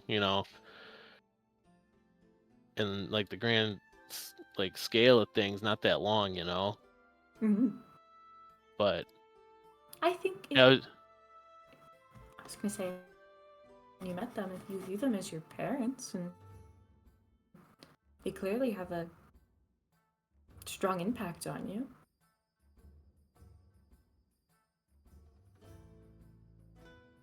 yeah, I was just curious, just because I didn't know if it was different, like growing up with them, or if it was different. I think the only difference is time. spent. But other than that, it's, earlier or later, it's the same. I believe. A similar kind of love. And I'm glad that you met them. And that they're hopefully doing well. And that you remain in contact with them. Yeah, I have letters. I haven't tried using message to talk to him yet. Not message, sending. I haven't tried sending to talk to him yet. Mm-hmm. I think I would recommend it. Hearing the message from my father recently, it fortified me in a way. It was good to hear his voice. It was good to keep going. This is the furthest away I've been, and the longest time away I've been from home without him. And it was, I would recommend you reach out. I think might bring some peace. Have you thought about going back at all? Sometimes. When I was throwing up this afternoon, I think was the longest I'd thought about it. No, that's fair. Yeah, that's fair. Today was a lot. It was a lot. I think it was we've been having so much fun. And although I've missed him very much, it's been, everything's been so exciting and interesting and terrifying and horrific, and dangerous, but very, very exciting. So I haven't had too much time to miss him, but I still do. Sometimes I think of going home, but I think, I have a direction forward. We have a direction forward. We have to stop this threat before destroying magic. That's the most important thing to me. And we have to go to the library. So, yeah. Have you thought about going back? Well, yeah. Mm-hmm. I a couple of times for different reasons. Like initially with when I brought Nev with me to the airship ball. And like everything that happened there was like a little bit, but like all the near death stuff was definitely made me think about it.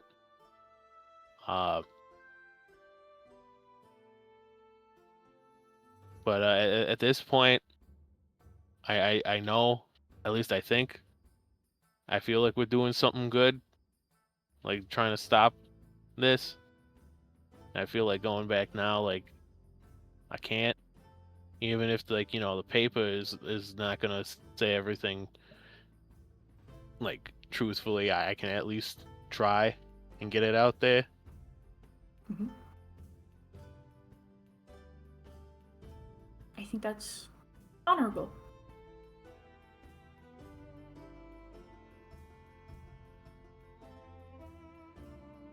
Anyway, well, we're in it now. Yeah, there's no turning back. At this point, we got like targets on our backs. Nev has like 30. Nev has 30.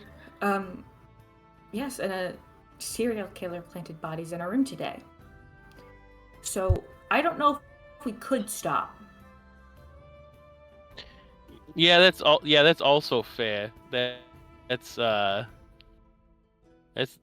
very fair. We'd have to always keep an eye out, I guess, if we did try to stop. Yeah. We've pissed off a lot of people.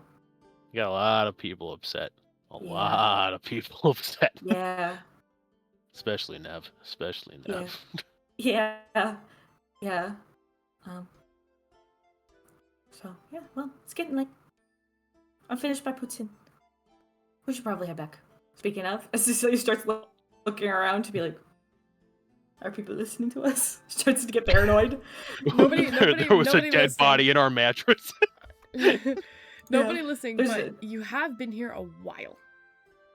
It's getting late. Yeah. Well, yeah. Sorry, I'll just take my fries to go. And he looks down and is like, "Oh, Jeff ate my fries. All right, let's go." Let's go. My number, Jeff. His mouth is just full of fries. Yeah, buddy. You deserve it. You owed this win. Yeah. My number, Jeff. He does.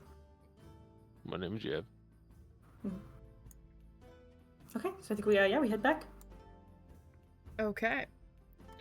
What room?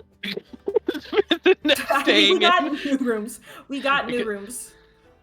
I know we got new rooms, but I was wondering because Nev and Viz was just in Ginny and Bridget's room. So I'm guessing they do know at some point, like, oh yeah, they got new rooms. But it'd be funny if they just didn't. And Viz is like, all right, I guess I'm staying with Bridget at this point. Yeah. You guys got assigned new rooms early on in the day, so you're all good. You're able to reconvene, you're able to get the news you're looking for, and it is determined that you are staying somewhere else, you are sleeping somewhere else, thank the gods. And you get back very late in the evening.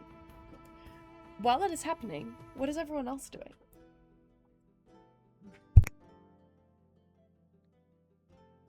You just hear the sound of a drill as I'm putting the finishing touches on my taser camera.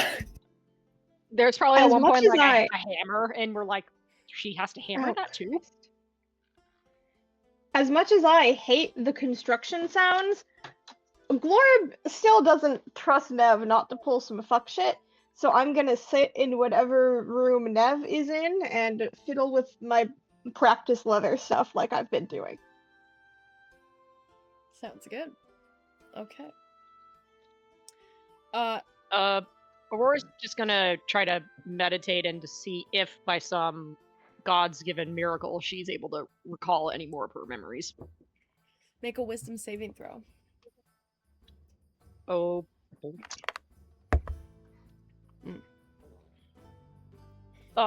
Wisdom saving throw, that is a 21. 21. It's that same awful new memory of whoever that man was and his unspeakable end. Nothing new, unfortunately. Just the same old ones popping up.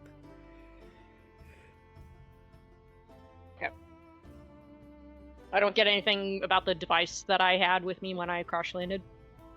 No, unfortunately you do not. I roll every time you roll, and I rolled exceptionally high this time.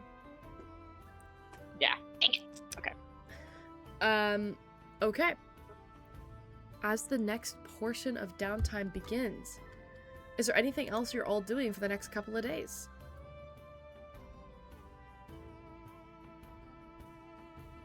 Whenever Cecilia goes to the library, Aurora will go with her. Is Cecilia going to the library? Yes, Cecilia will sleep in late the next day because she was up late, and then she will go to the library. And she will bring Aurora. Okay. Let me pull up the library here. So, nestled just off the main bazaar, in the shade of like a crumbling sandstone tower draped in climbing pink, I can never pronounce this word. Bougainvillea? I think it's what it's called. Bougainvillea? It's like that. Can you type that out? Type it. It's this plant. Hold on. Bougainvillea. Bougainvillea. It's these guys. With the right pitch, you sound like the Swedish chef. Have you guys seen that guy who goes, Pav, your boyfriend got replaced with an alien? He does like a German. No. He does like a German accent. It's funny. I'll show you. I don't know what kind of flower soaps are. Can you I spell don't- it? It's called Bougainvillea. Whoa. Oh. Huh. Anyway, regardless, it's really pretty. It's like this creeping pink flower that kind of stems along the wall. And from the outside, it looks modest. It's a rounded dome building with turquoise-tiled mosaics that depict the two moons of Sarnia locked in their internal dance. But when you step inside, the air changes. It's cooler, dry, it scents faintly of ink and parchment, a little bit of rosewater too, which you can smell from a fountain in the center room. Light filters through patterned skylights scattering across the long wooden tables that are crowded with students, buried into their scrolls, borrowed spellbooks, and half-finished essays. But for the most part, the library's walls are curved inward like an amphitheater, ringed with this towering shelves carved straight from the sandstone in the building itself. And they creak as if they're faintly alive. They've got this fine layer of desert dust, except for the study circles, which have been cleared and polished by constant, near-endless use. Smudged notes, dotted teacups, and you can hear snoring in the back corner from one who's worked a little too hard. You see young kobolds and dragonborn in loose linen robes, sweating ink on his scrolls, arguing with each other in hushed whispers about transmutation theory or the history of the draconic regime.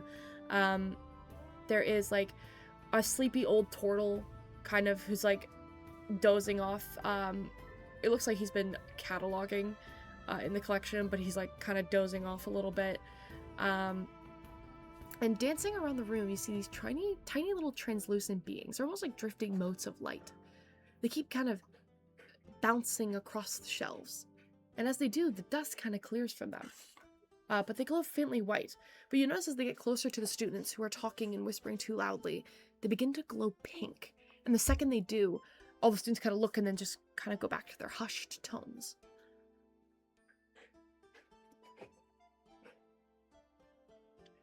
What would you like to do in the library, Cecilia?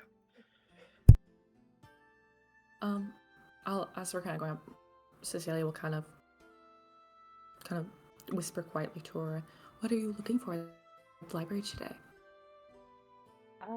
Well, no surprise. Anything I can find on the astral plane and the gift. But I am also curious about the dragons of the desert, particularly the one that the prince wanted us to see, if it was the one that we slayed or not. Mm-hmm. That makes sense. The cult of the dragon, specifically. Okay. We don't know if we might cross paths with them again. Makes sense.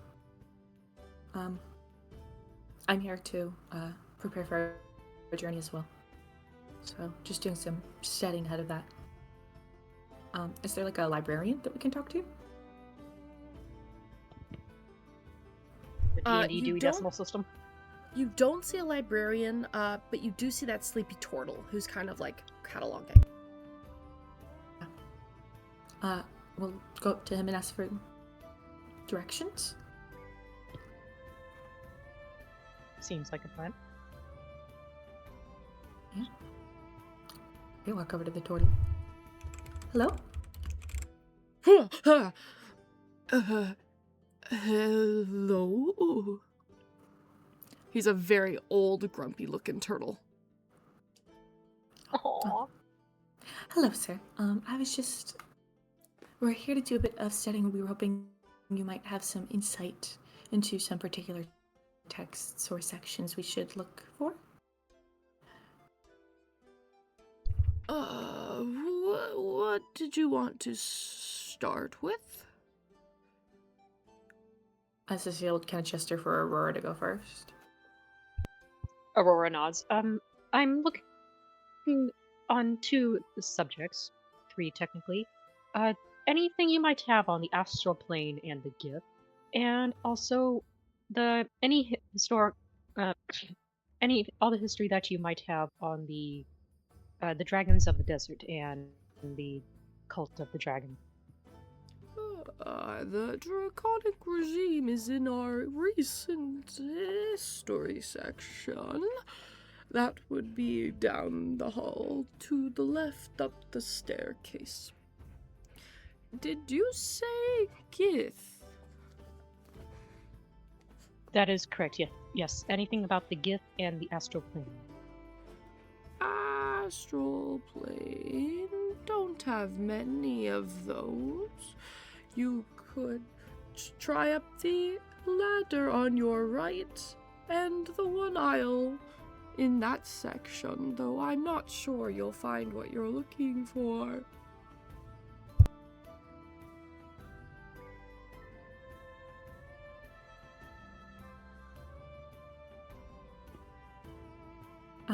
Thank you. Yes. Yes. Thank you very much.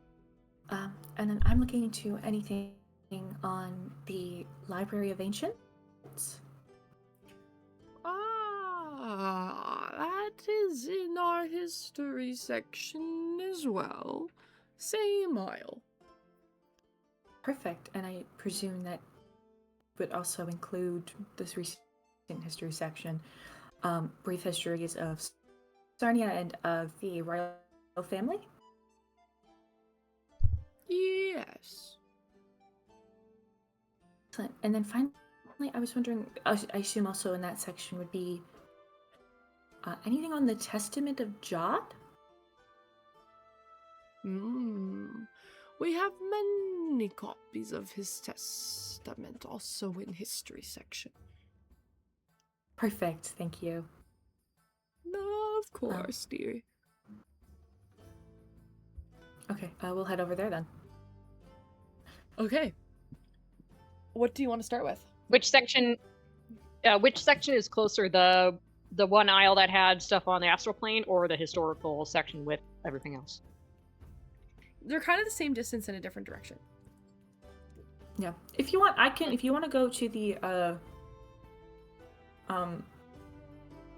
astral plane stuff, I can include, because I'm researching like the history of Sarnia, Mayhound's family, the Library of Ancients, Testament of Jod. Like I'm assuming it all would kind of be like regional history, so Probably. I can include like the dragons in that search as well. I'm assuming a lot of it would be in the same kind of texts. Probably. Aurora nods. That is a good plan. Yeah. Alright, we shall divide and conquer and meet back here once we find everything. Yeah. Alright, just Okay. be careful and keep an eye out. I pat my pocket that has Reginald in it. Can both of you Or give me an or a nod. investigation check, please? Okay. Before we do, how's your investigation, Aurora? My investigation is +3. So it's okay. It's not the best, but it's decent. Okay. I will use a pearl and do Fortune's Favor on you. So you get one reroll. Okay. Who wants to start? Aurora, you can start.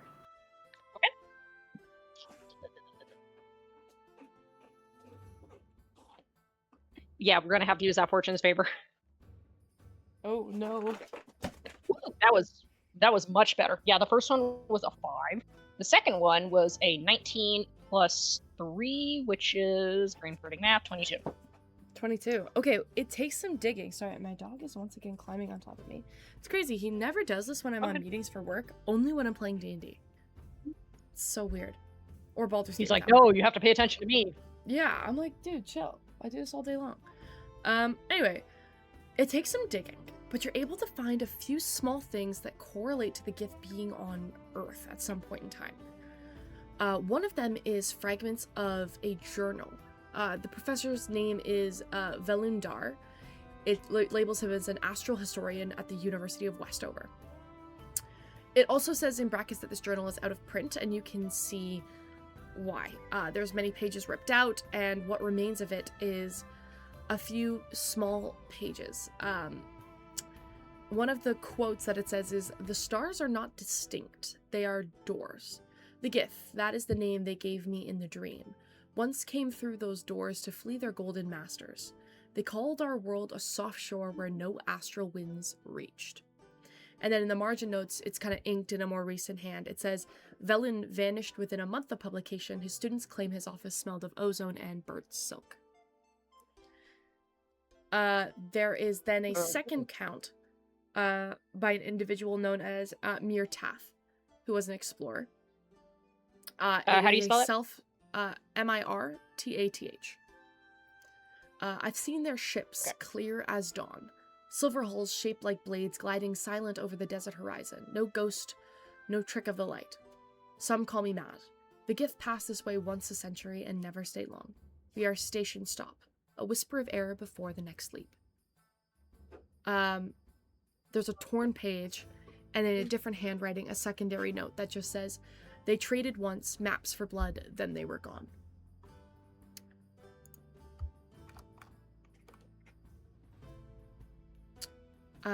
Okay.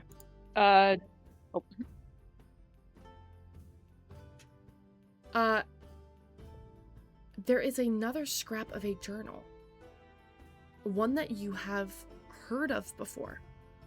It's a single entry from The Descent from Stars. The very first page is a prologue, an introduction by an individual called Kassan. Life here is fleeting and small. Nary a dent in the dimensions of reality. One day I will be home. I will be home. I will find home. And that is all that exists of it. There's another book on a study of astral migrations that states that the world orbits not just a sun, but a gate. Some seek conquest, some seek escape. Both use this place as passage. The sky remembers them, and the sand keeps their footprints longer than it should. And then an additional passage that just reads, they will come again, they always do, and each time someone lets them in. Who is history's to be determined? And those are the books that you find. Yeah, that last one Aurora frowns at and kind of thinks to herself, she might know the person who has already let them in. Okay, she gathers everything that she can and heads back to where she and Cecilia would meet. For sure. Now, a reminder, you can read the books in the library, but you cannot take these books. They're not for rent. They're meant for study. So, but there are pages where you get, like, journals that you can buy, where you can write down what you read. Can I do that? Yep, of course. Alrighty, yep. Aurora will buy however many journal pages she needs to write all this down. Okay. Cecilia, will you make a history check, please? Yes. Oh, that's good. 25. Okay. So what exactly are you looking for? I'm looking for a couple things. I'm looking for recent kind of ish history of Sarnia, of Mahon's family, of the Testament of Jod. So that's kind of like one kind of section. And then I want to look into I guess it is all connected. Dragons in Sarnia and the cult of the dragon, and then the library of the ancient. But Okay. a quick question: would I be able to join Cecilia to help her out if she's still doing this search, or are we just going to meet up? If she's still doing this, I'll say for now, this is you two looking Okay. separately. Gotcha. Okay. Okay, so the first book that you find is a book on the Line of Blue, which is a history of what is written here as Sky Tyrants. This is by a court scholar, and commissioned by the Palace of Hailshire. So here are some of the passages that you can read. From Vathris the Storm Eater, whose breath leveled cities, to Mayrath the Azure Queen, who battered with gods, to the modern Scion, softer perhaps, but blood never forgets its roar. Each blue air claims to rule the lightning, but none remember it was once used to chain slaves, not free them. If their blood still sings to storms, the desert itself is listening. The dragons may have hidden, but they are not gone, and trust they still have slaves of their own. And are the slaves that's referring to kobolds? Likely, or other dragonborn as well. Oh, kobolds and dragonborn. Okay. You also find Anything something on called the current- Broken oh, Scale yeah. Chronicles, which is preserved in the student's library. It's an anonymous compilation. And it essentially reads that when the draconic crowns fell, they didn't shatter, they hid. Some still stay, they hum beneath the dunes, waiting for the right scales to touch them again. That is why the storm comes, not from the sky, but from the bones of kings. Some may claim that we are better free. But what is freedom if it will always come at a cost? When the empire falls and it is ruled again by dragons, I don't know if I wish to be seen as a free one. Then there is a book called The Scales of the Empire, which is the rise and fall of the Draconic regime. It is by an archivist named Samira Vane, who is a keeper of Hailshire records. It reads that from the ashes of the scaling tundra, they built their empires in flame and oath. The Draconic regime was order through domination, and Dragonborn and Kobold alike were bound beneath the Great Worm's rule. It ended not through rebellion, but exhaustion. We simply had the upper hand for being larger in number and resilient enough to fight back. When the dragons fled, we claimed our city, one neither blaming the other for which was caused. The Dragonborn may have held the whip, but they were just as much in chains as we were.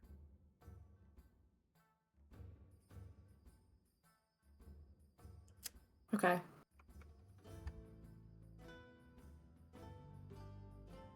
Is there anything else in particular you're looking for? Just like, so the Cult of the Dragon. Is there Yes. anything on that? There is little bits inside, like, the history of Sky Tyrants that talks about how some of the cult is still rumored to exist in the Undercities. Some Dragonborn and Kobolds who believe that it is better to praise the dragons than knowing that they will inevitably return, than embrace freedom. Some say that they live among the Kobolds and the Dragonborn as double agents within the city, waiting for the moment that is perfect to strike terror on behalf of their dragon overlords.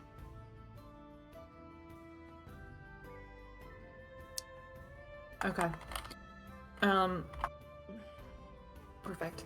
And then the Testament of Jod. What vaguely does that say?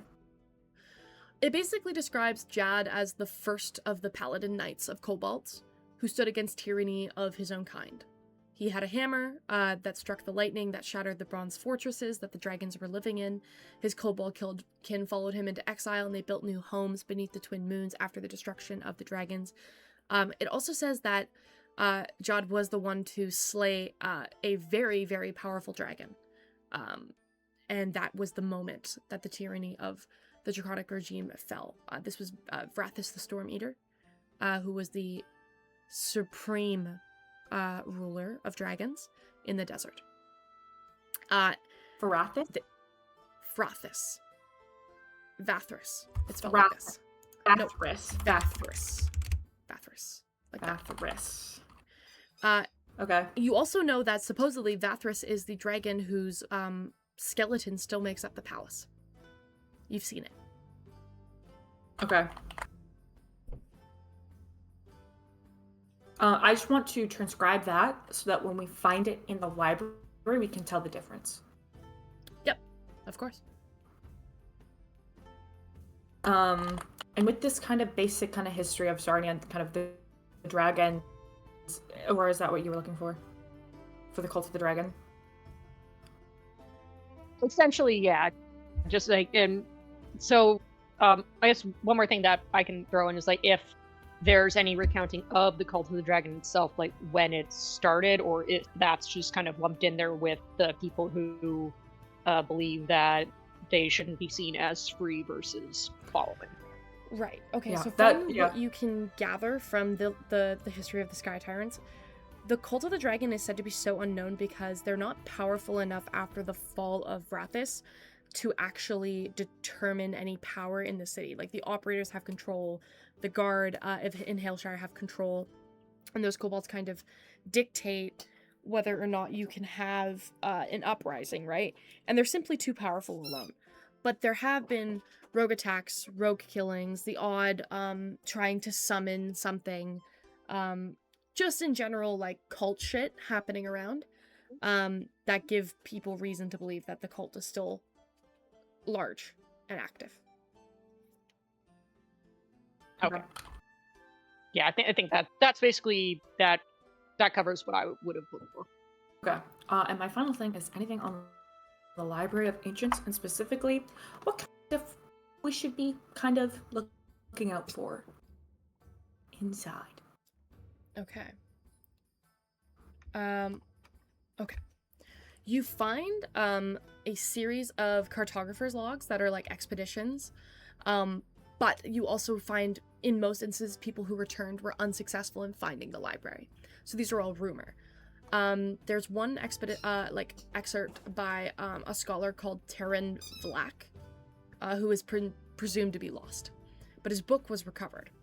And one of the things that was recovered was bits and pieces of what he experienced. So the dunes move faster than any map can hold. The library moves with them, or within them. I saw the outline once after a sandstorm, tall obelisks of black stone glinting like wet glass. When the storm cleared, there was nothing. We followed a voice into the dust. It whispered in the tongues of all my companions. It knew our names. The library doesn't want to be found. It wants to be read.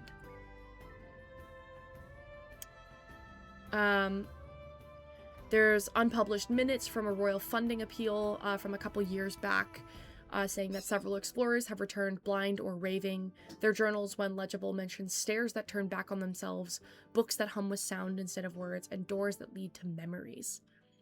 It is our conclusion that the library may predate written language itself, a living memory vault built by the first civilizations, or gods, or something worse. The Crown still wants proof it exists. The Crown believes it contains records of the Draconic regime. Others suspect divine origins. I suspect madness. There is one other collection of fragmented, and they're so crumbly and papery, they're hard to hold. They look like desert scavengers stitched together from different journals, and you just find excerpts. So we found a spire carved from obsidian and bone. The markings were not letters, they were veins. When we touched them, our pulse matched theirs. The deeper we went, the quieter the desert grew. Even the wind feared to breathe. Some of us asked what year it was. None of us agreed. If we die here, may our names be remembered in the silence. There is one other thing that you find, and that is a letter from Professor Varro, who is a professor in Haleshire. It is found in a sand-wrapped kind of satchel. You can tell in the margins it was written to be found in a sand-wrapped satchel. And this is what it reads. Your Highness, I have been searching on your behalf for weeks, but the library is not a place of knowledge, it is a prison of it. The shelves are filled not with books but thoughts, bound in parchment and chained to silence. We have seen people who have no culture and no name. We know not where they come from, but only spears to our throats. When we ran, many were shot. The air is thick with the ache of memory too heavy to bear. I can still feel the arrows. Who were they? Where were they from? Whatever truth you seek about your lineage may rest there, but beware. The library remembers who asks. And then the page itself is covered in blood.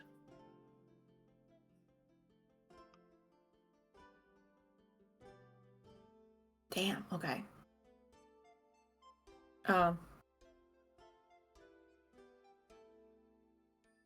You Wow. also find, coincidentally, an article written by Viz from many years ago.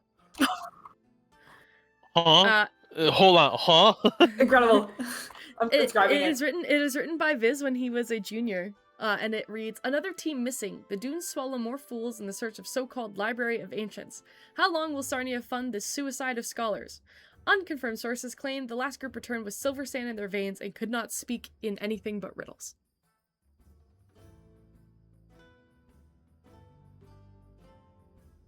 With Ooh, thanks for the heads up, Biz. silver sand in their veins and spoke in riddles. That was what you said, Yes. right? Yes. Didn't the princess say something about someone returning who only spoke in riddles? Riddles, yeah. But silver sand in their veins. That is interesting. Wild. Not how veins work. Wow.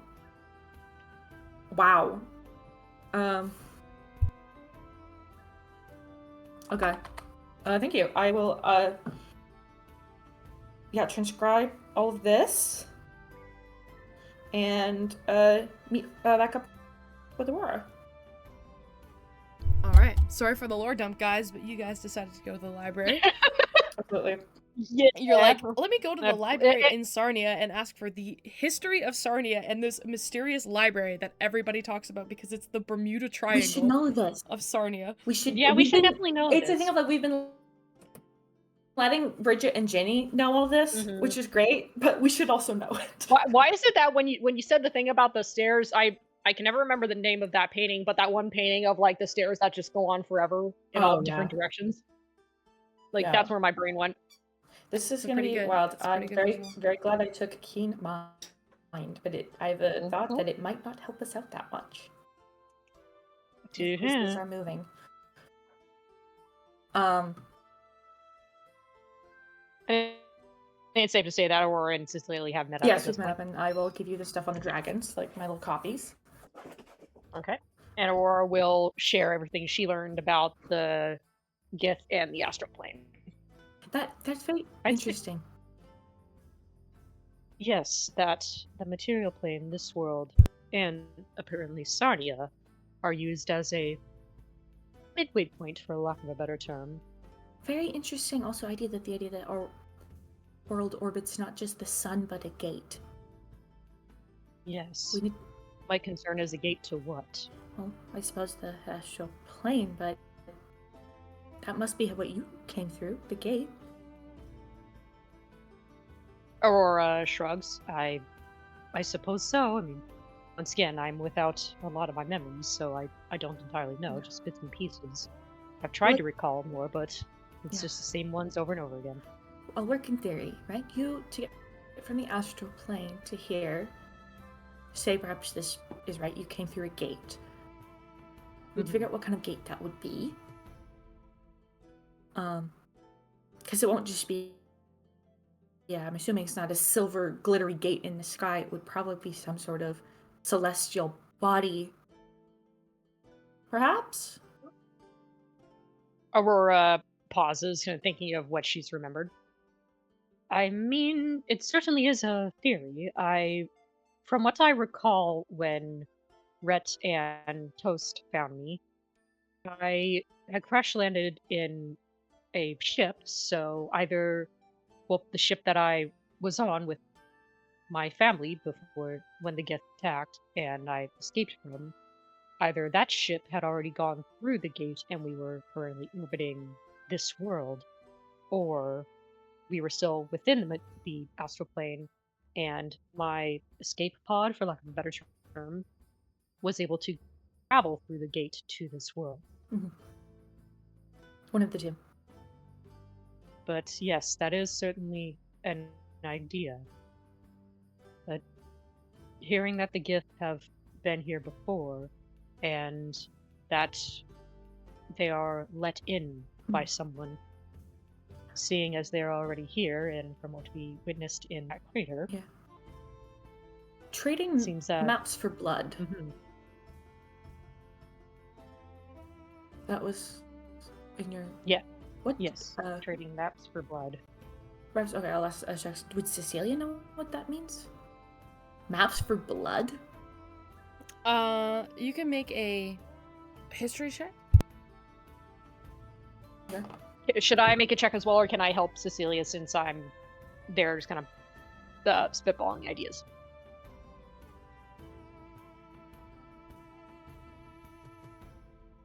Checks? Does she get help from me? I'm deciding. Sometimes it takes me a second to process what you guys are saying because I have to think about it and be like, I'm gonna say no for this one because technically Cecilia's using her own intellect for this. Okay. In that case, I will use my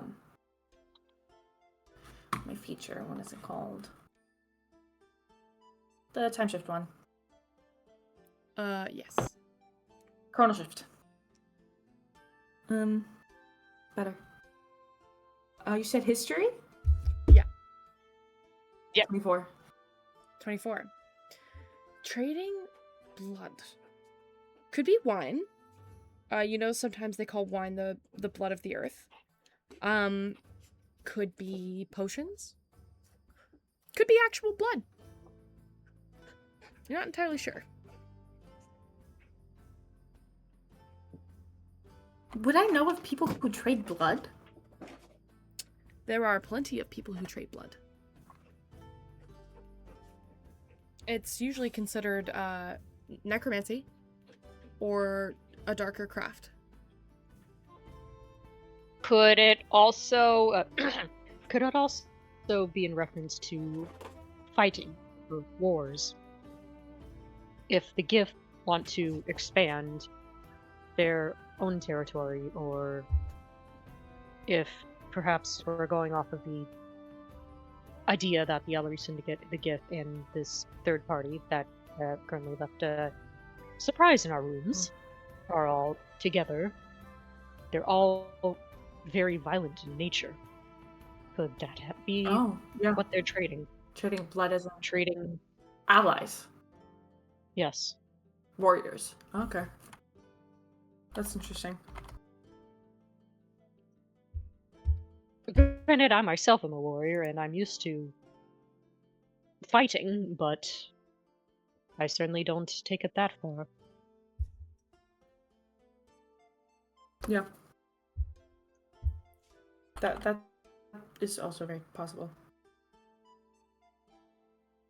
Sorry, that just jumped Clearly, out I to me. mean, well, and the only other thing I can think of is clearly I had some sort of mission to stop some plot that led to the attack on my family. I suppose my yes. I don't know if that could be tied to it or if that just was pure happenstance. Yeah. Though I feel like happenstance is not something that really happens to us. Mm-hmm. Yeah. Yeah, I don't. There's still a lot of questions. Hopefully, we find more answers in the library. Indeed. Though I will admit this library sounds quite chilling. It Yes. almost seems like it itself is a living being. I think we will need to ensure our mental fortitude before we go in. It is Yes, a place indeed. that drives people mad. And those who are able to leave certainly do not come back the same. No. And I don't know about you, but I would prefer not to be a raving lunatic when I return. I will admit that already my mind has been somewhat delicate with trying to retrieve my memories. I certainly don't want to snap any further than I already have. Yeah, well, we'll do our best to make sure that doesn't happen. Indeed. Well, I think we should all watch each other's backs and minds. Of course. Yeah. If there's nothing else, we will head back. Yes, indeed. And probably my weapons are not yet done. Checks. I feel like at this I point know. we're on like day like what, 4 or 5?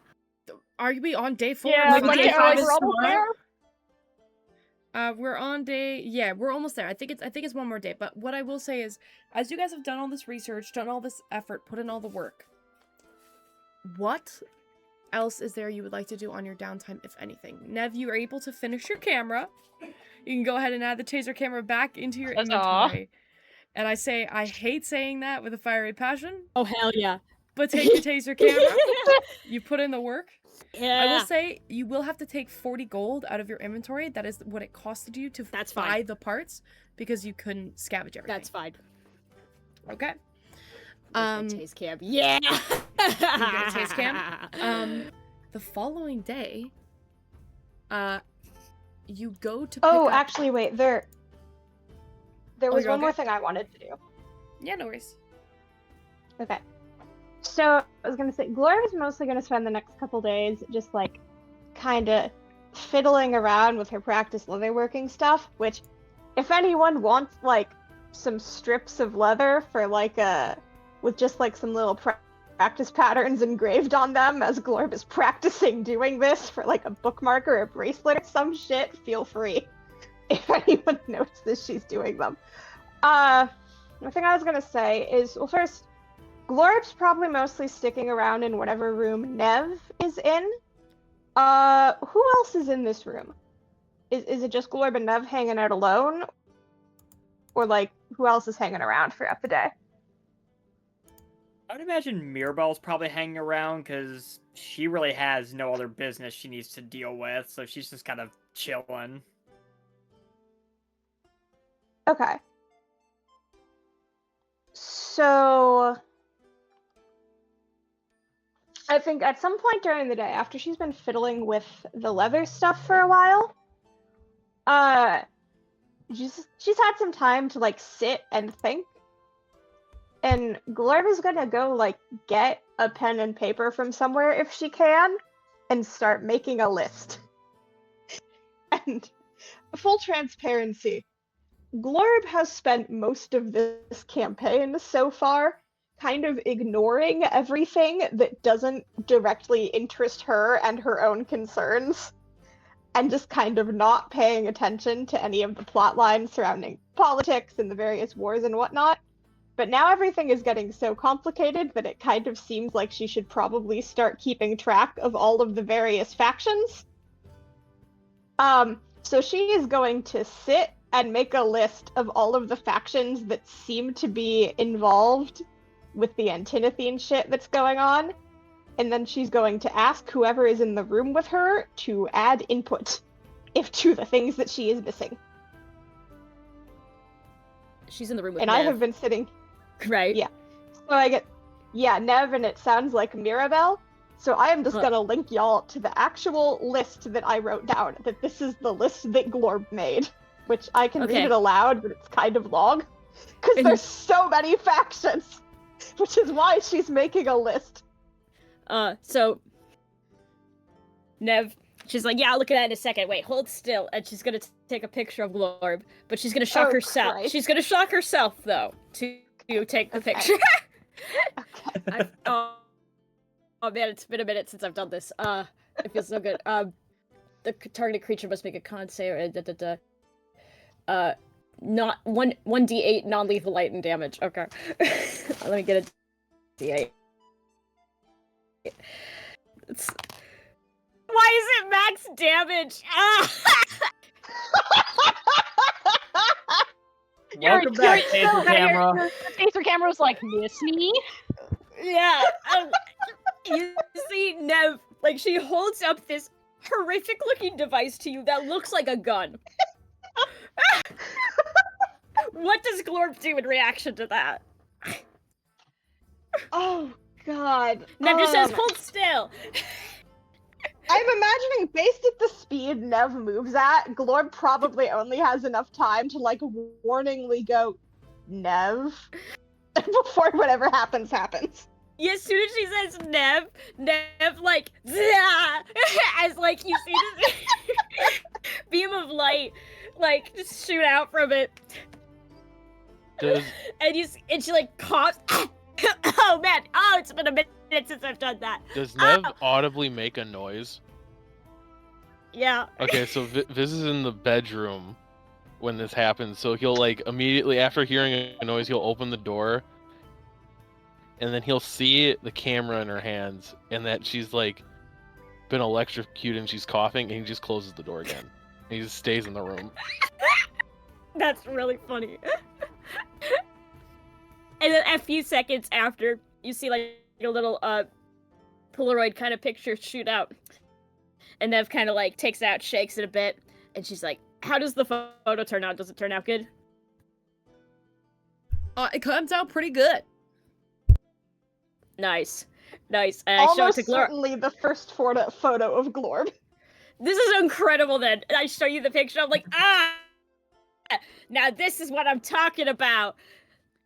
And I can just imagine Glorb, like, you know, like when you get taken, like, a picture, like a candid picture, but you're staring right into the camera. You made an instant portrait machine that hurts you. Yes. Well, it could hurt you, but, like, I decided to spare you that pain for right now. I mean, if you want another picture, though, it is gonna hurt. No. Okay.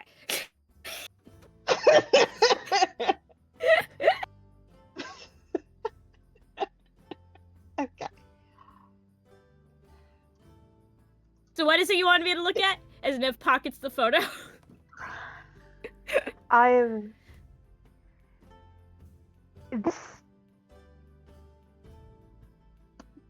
Things surrounding Antinothene have gotten complicated. I'm making a list of the factions involved. I know that there is information I don't have.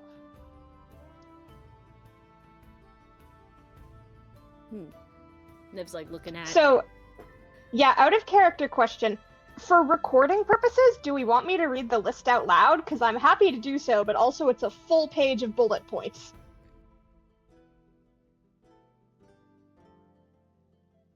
I would say So drop just it tell in me whether I drop should. it in the chat. That I already did. I mean, well, I sent the link. I can copy paste it if you want, but Okay, let's see. yeah, because this is what Glorb knows, and also kind of what Stella knows, because I've just been ignoring what Glorb is ignoring. I think are you asking for like Yeah, she possible is like more like I mean input? Okay. I would say there's like if you think anything is missing, or if you can answer my questions, please tell me.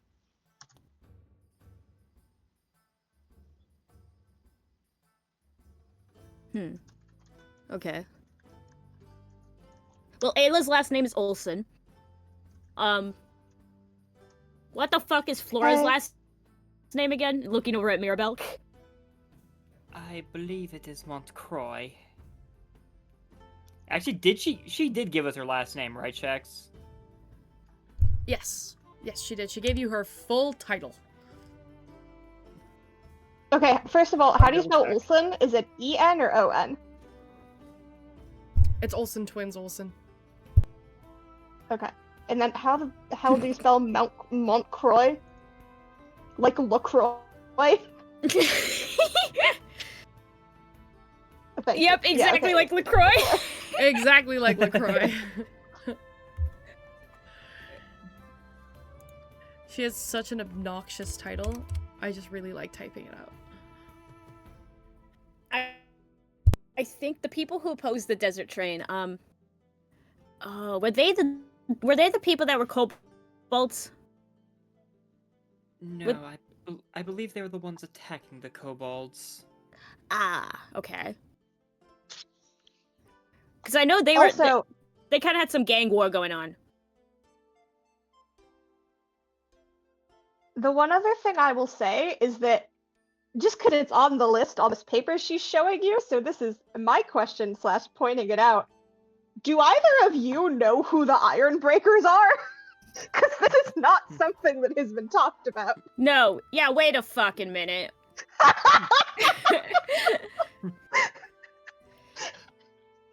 Okay, wait, who's at the top of this list right here?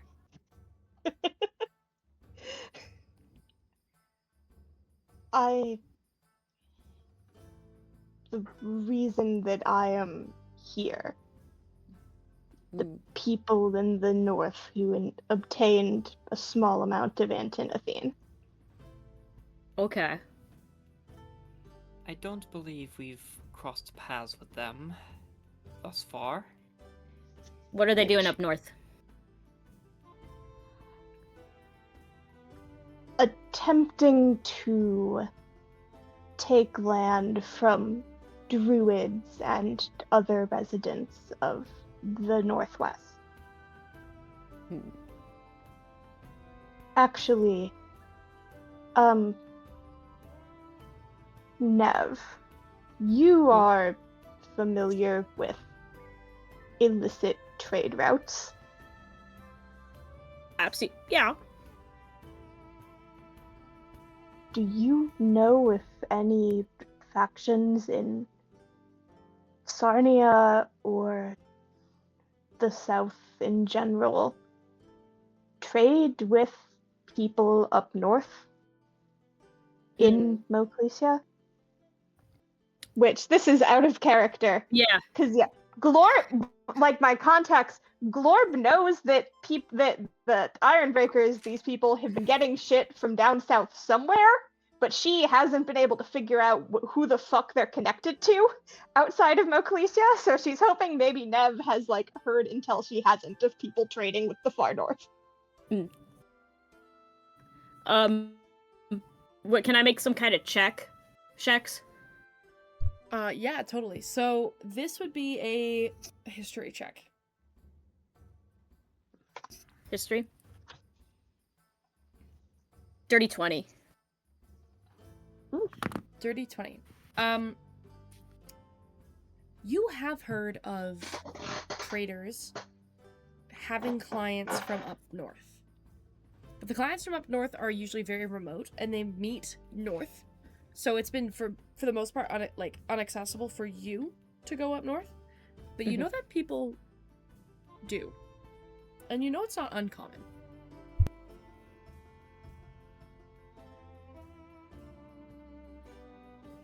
Do I know, like, specific,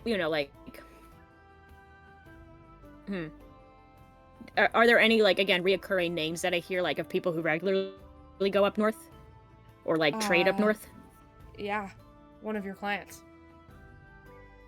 Oh!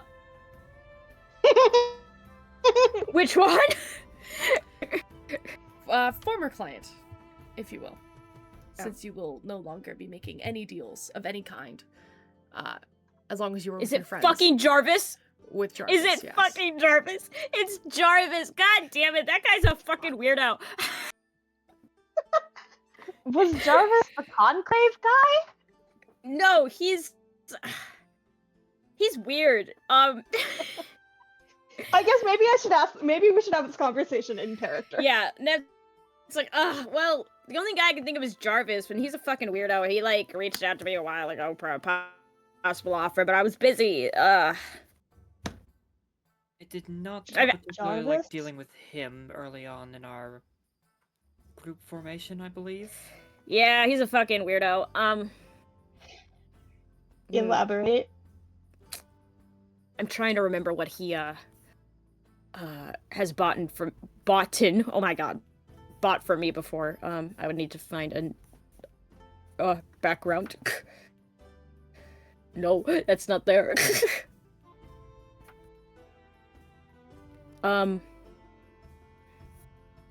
Shax, if you could enlighten me, because I forgot. It's been so long since we've even mentioned Jarvis. Well, he was buying arms from you. Weaponry. Yes. What's your question? I mean, yeah, that's... Oh, like, any kind of, like, specifics or, like, his buying, like, history kind of thing? Like, what did he usually, like, get? Did he buy in bulk? Was he more of a collector? I think he was buying more so in bulk. He was bulk. Yeah, he was a bulk buyer. Okay. He bought a lot of my stuff in bulk, which usually, from what I've seen, means that they're trying to harm a lot of people. Sometimes I'll get, like, collectors, but the ones who are buying in bulk, usually those are the people that I'm a little iffy about, but money's money. Do you know what he was purchasing them for? Or whom? I mean, I know he has ties with the Drip. So that's kind of what I was assuming it was for. But now I'm starting to think that he might have some kind of connection either to the Allery Syndicate or, any of this stuff going on. I do recall he proposed an offer for me to do work for him after we got Ginny's signet ring back from him. Didn't exactly seem like... What was the offer? I believe he just said he would be in contact if he needed any work. Typical... typical mercenary fare for me, but... I believe Neves told me all I need to know, that I don't need to be working for anyone like him. Yeah, again, a couple weeks ago, I think it was, probably around the time that we met you, I got a message from him, basically saying that he had a big order to fulfill and to meet in Umberfall. But I didn't do that, obviously, because we had other shit going on. makes me worried, whatever he's planning.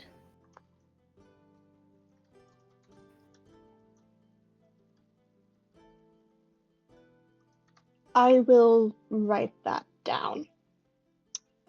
She doesn't seem thrilled that one of York. She doesn't seem thrilled. Well, Leave it at yeah. that.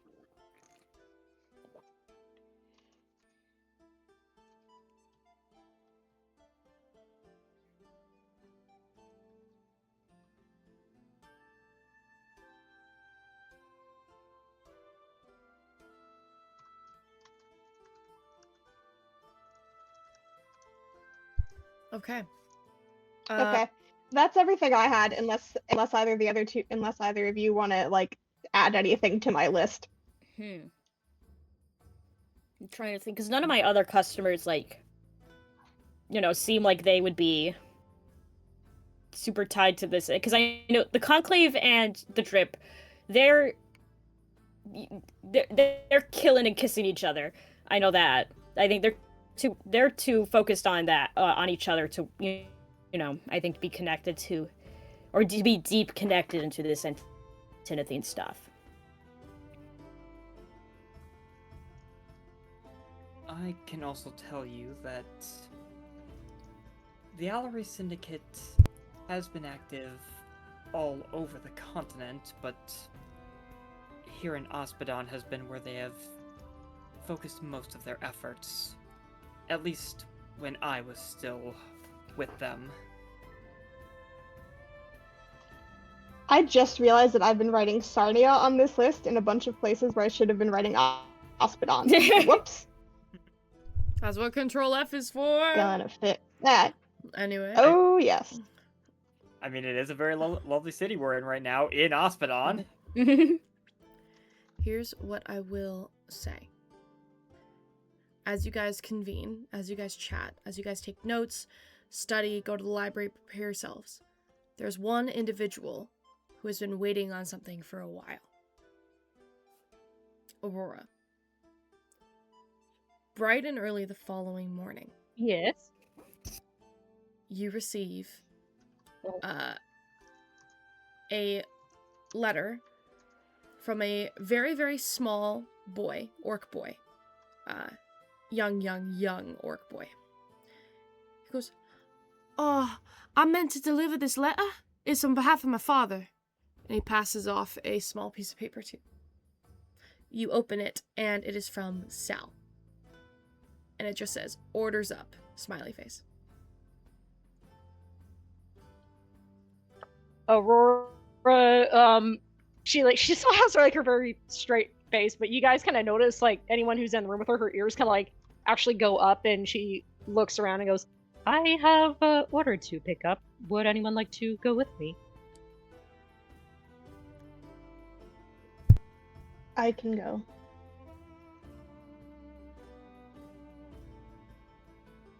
All right. Then I guess the big ladies head out to the shop. All right. Okay.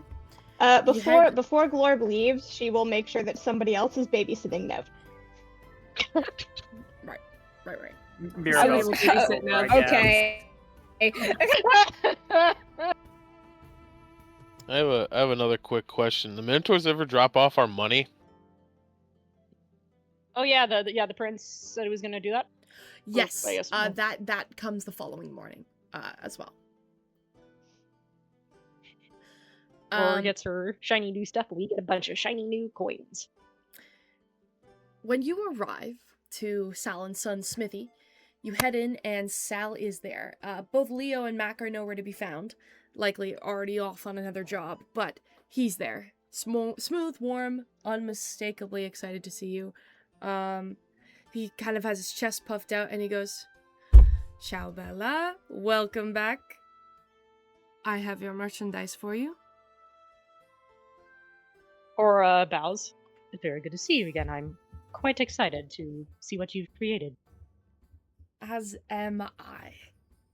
Behold, the longbow of zapping. And he puts a beautifully ordained longbow in front of you. and you may add the longbow of zapping to your inventory. It is a beautiful blue scaled hilt that wraps around and bends with perfect accuracy, and a string that hums with just a faint whitish blue light. Beautifully designed, beautifully intricate, very well designed. I do the bow work. Oh, but... this is the one time that D&D Beyond is lagging for me to pull this up. Ah, I'm so excited. It's all good. Continue. I will tell you what it is, but he kind of puts it and goes, Okay. The enchantments are very fine, very clean, but the craftsmanship, I can assure you, is the best of the best. The longbow of zapping is a +2 longbow. So you get a +2 bonus to attack and damage rolls made with it. On a hit, it's going to do an additional 1d8 lightning damage. And once per day, the user may choose to force the target to make a DC 17 con saving throw. On a failed save, the opponent is stunned for 1d4 rounds. This resets on a long rest. Shaxi can't see me right now, but I'm like doing a happy dance in my seat. That is it's a good one. And of course, the most important one of all, because it is yours. I present to you your glaive. He does not give this a name because he's very aware that you're going to want to name it. However, in the interim, you can find it as the Crackling Glaive. It's exactly like the glaive you had once before, but the sheen also has that white blue enchantment on it, and it does seem to be redented on the side with some patterns and designs built in with the scales of the dragon. This is also a +2 weapon. It is a +2 bonus to attack and damage rolls. It also does an additional 1d10 lightning damage on a hit. Additionally, the glaive lets you cast 2 spells. The first is the cantrip Lightning Lure at will. So anytime, instead of making an attack, you can choose to cast Lightning Lure. It can also cast Lightning Bolt 1 time at level 3, and the feature will reset after a long rest. Hands off your 2 weapons to you.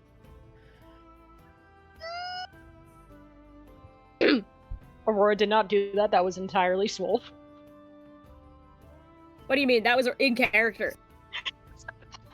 So Aurora just like lets out this high-pitched squeal out of nowhere. No. Oh my god. Jax, thank you so much. This has so been worth the wait. Hey, you put the money down. What can I say? You put the money down. He hands you the weapons. Only a warrior as fine as you can kill a dragon. It is best that you have the adequate weaponry. Aurora like stares at the weapons like in total awe, and like she kind of like very delicately takes the glaive, like staring at it for a moment because it's her glaive. But like kind of runs her hands over the new markings that they placed on it, and looks at Sal and goes, "Thank you very much. I will say that taking the dragon down was not just me alone; it was all of us. Thank you. I am honored that you've created these. These are amazing." Oh, and here she returns the greatsword. She served me well. Thank you very much. Anytime. And please, tell your friends you got your weaponry made here at Sal's. In all honesty, this is some of our finest work. I can definitely agree this is unlike anything I imagined. And if there were any remaining parts of the dragon, please, those are yours to keep. He kind of like looks at you in awe. You've created 2 amazing weapons out of those. I would feel selfish to hold on to that when I would not be able to use any more. That is exceptionally kind. He kind of looks genuinely a little emotional. The next time you are here in Sarnia, find me. Great warrior deserves a great blacksmith. Or smiles and bows. Indeed. Thank you very much. Thank you. With your weapons in tow, you step out of Sal's. For the first time in a long time, all of you have had some rest. Some days to sit, simmer on your thoughts, collect your intellect, collect your plans, get your affairs in order. But coming up next is not something that will be easily managed. A storm is coming in the desert, and it is on all of you to be prepared as you go chasing after a library that others have only dreamed of finding successfully and returning from safely. But we'll pick up there next time. Thank you all for playing.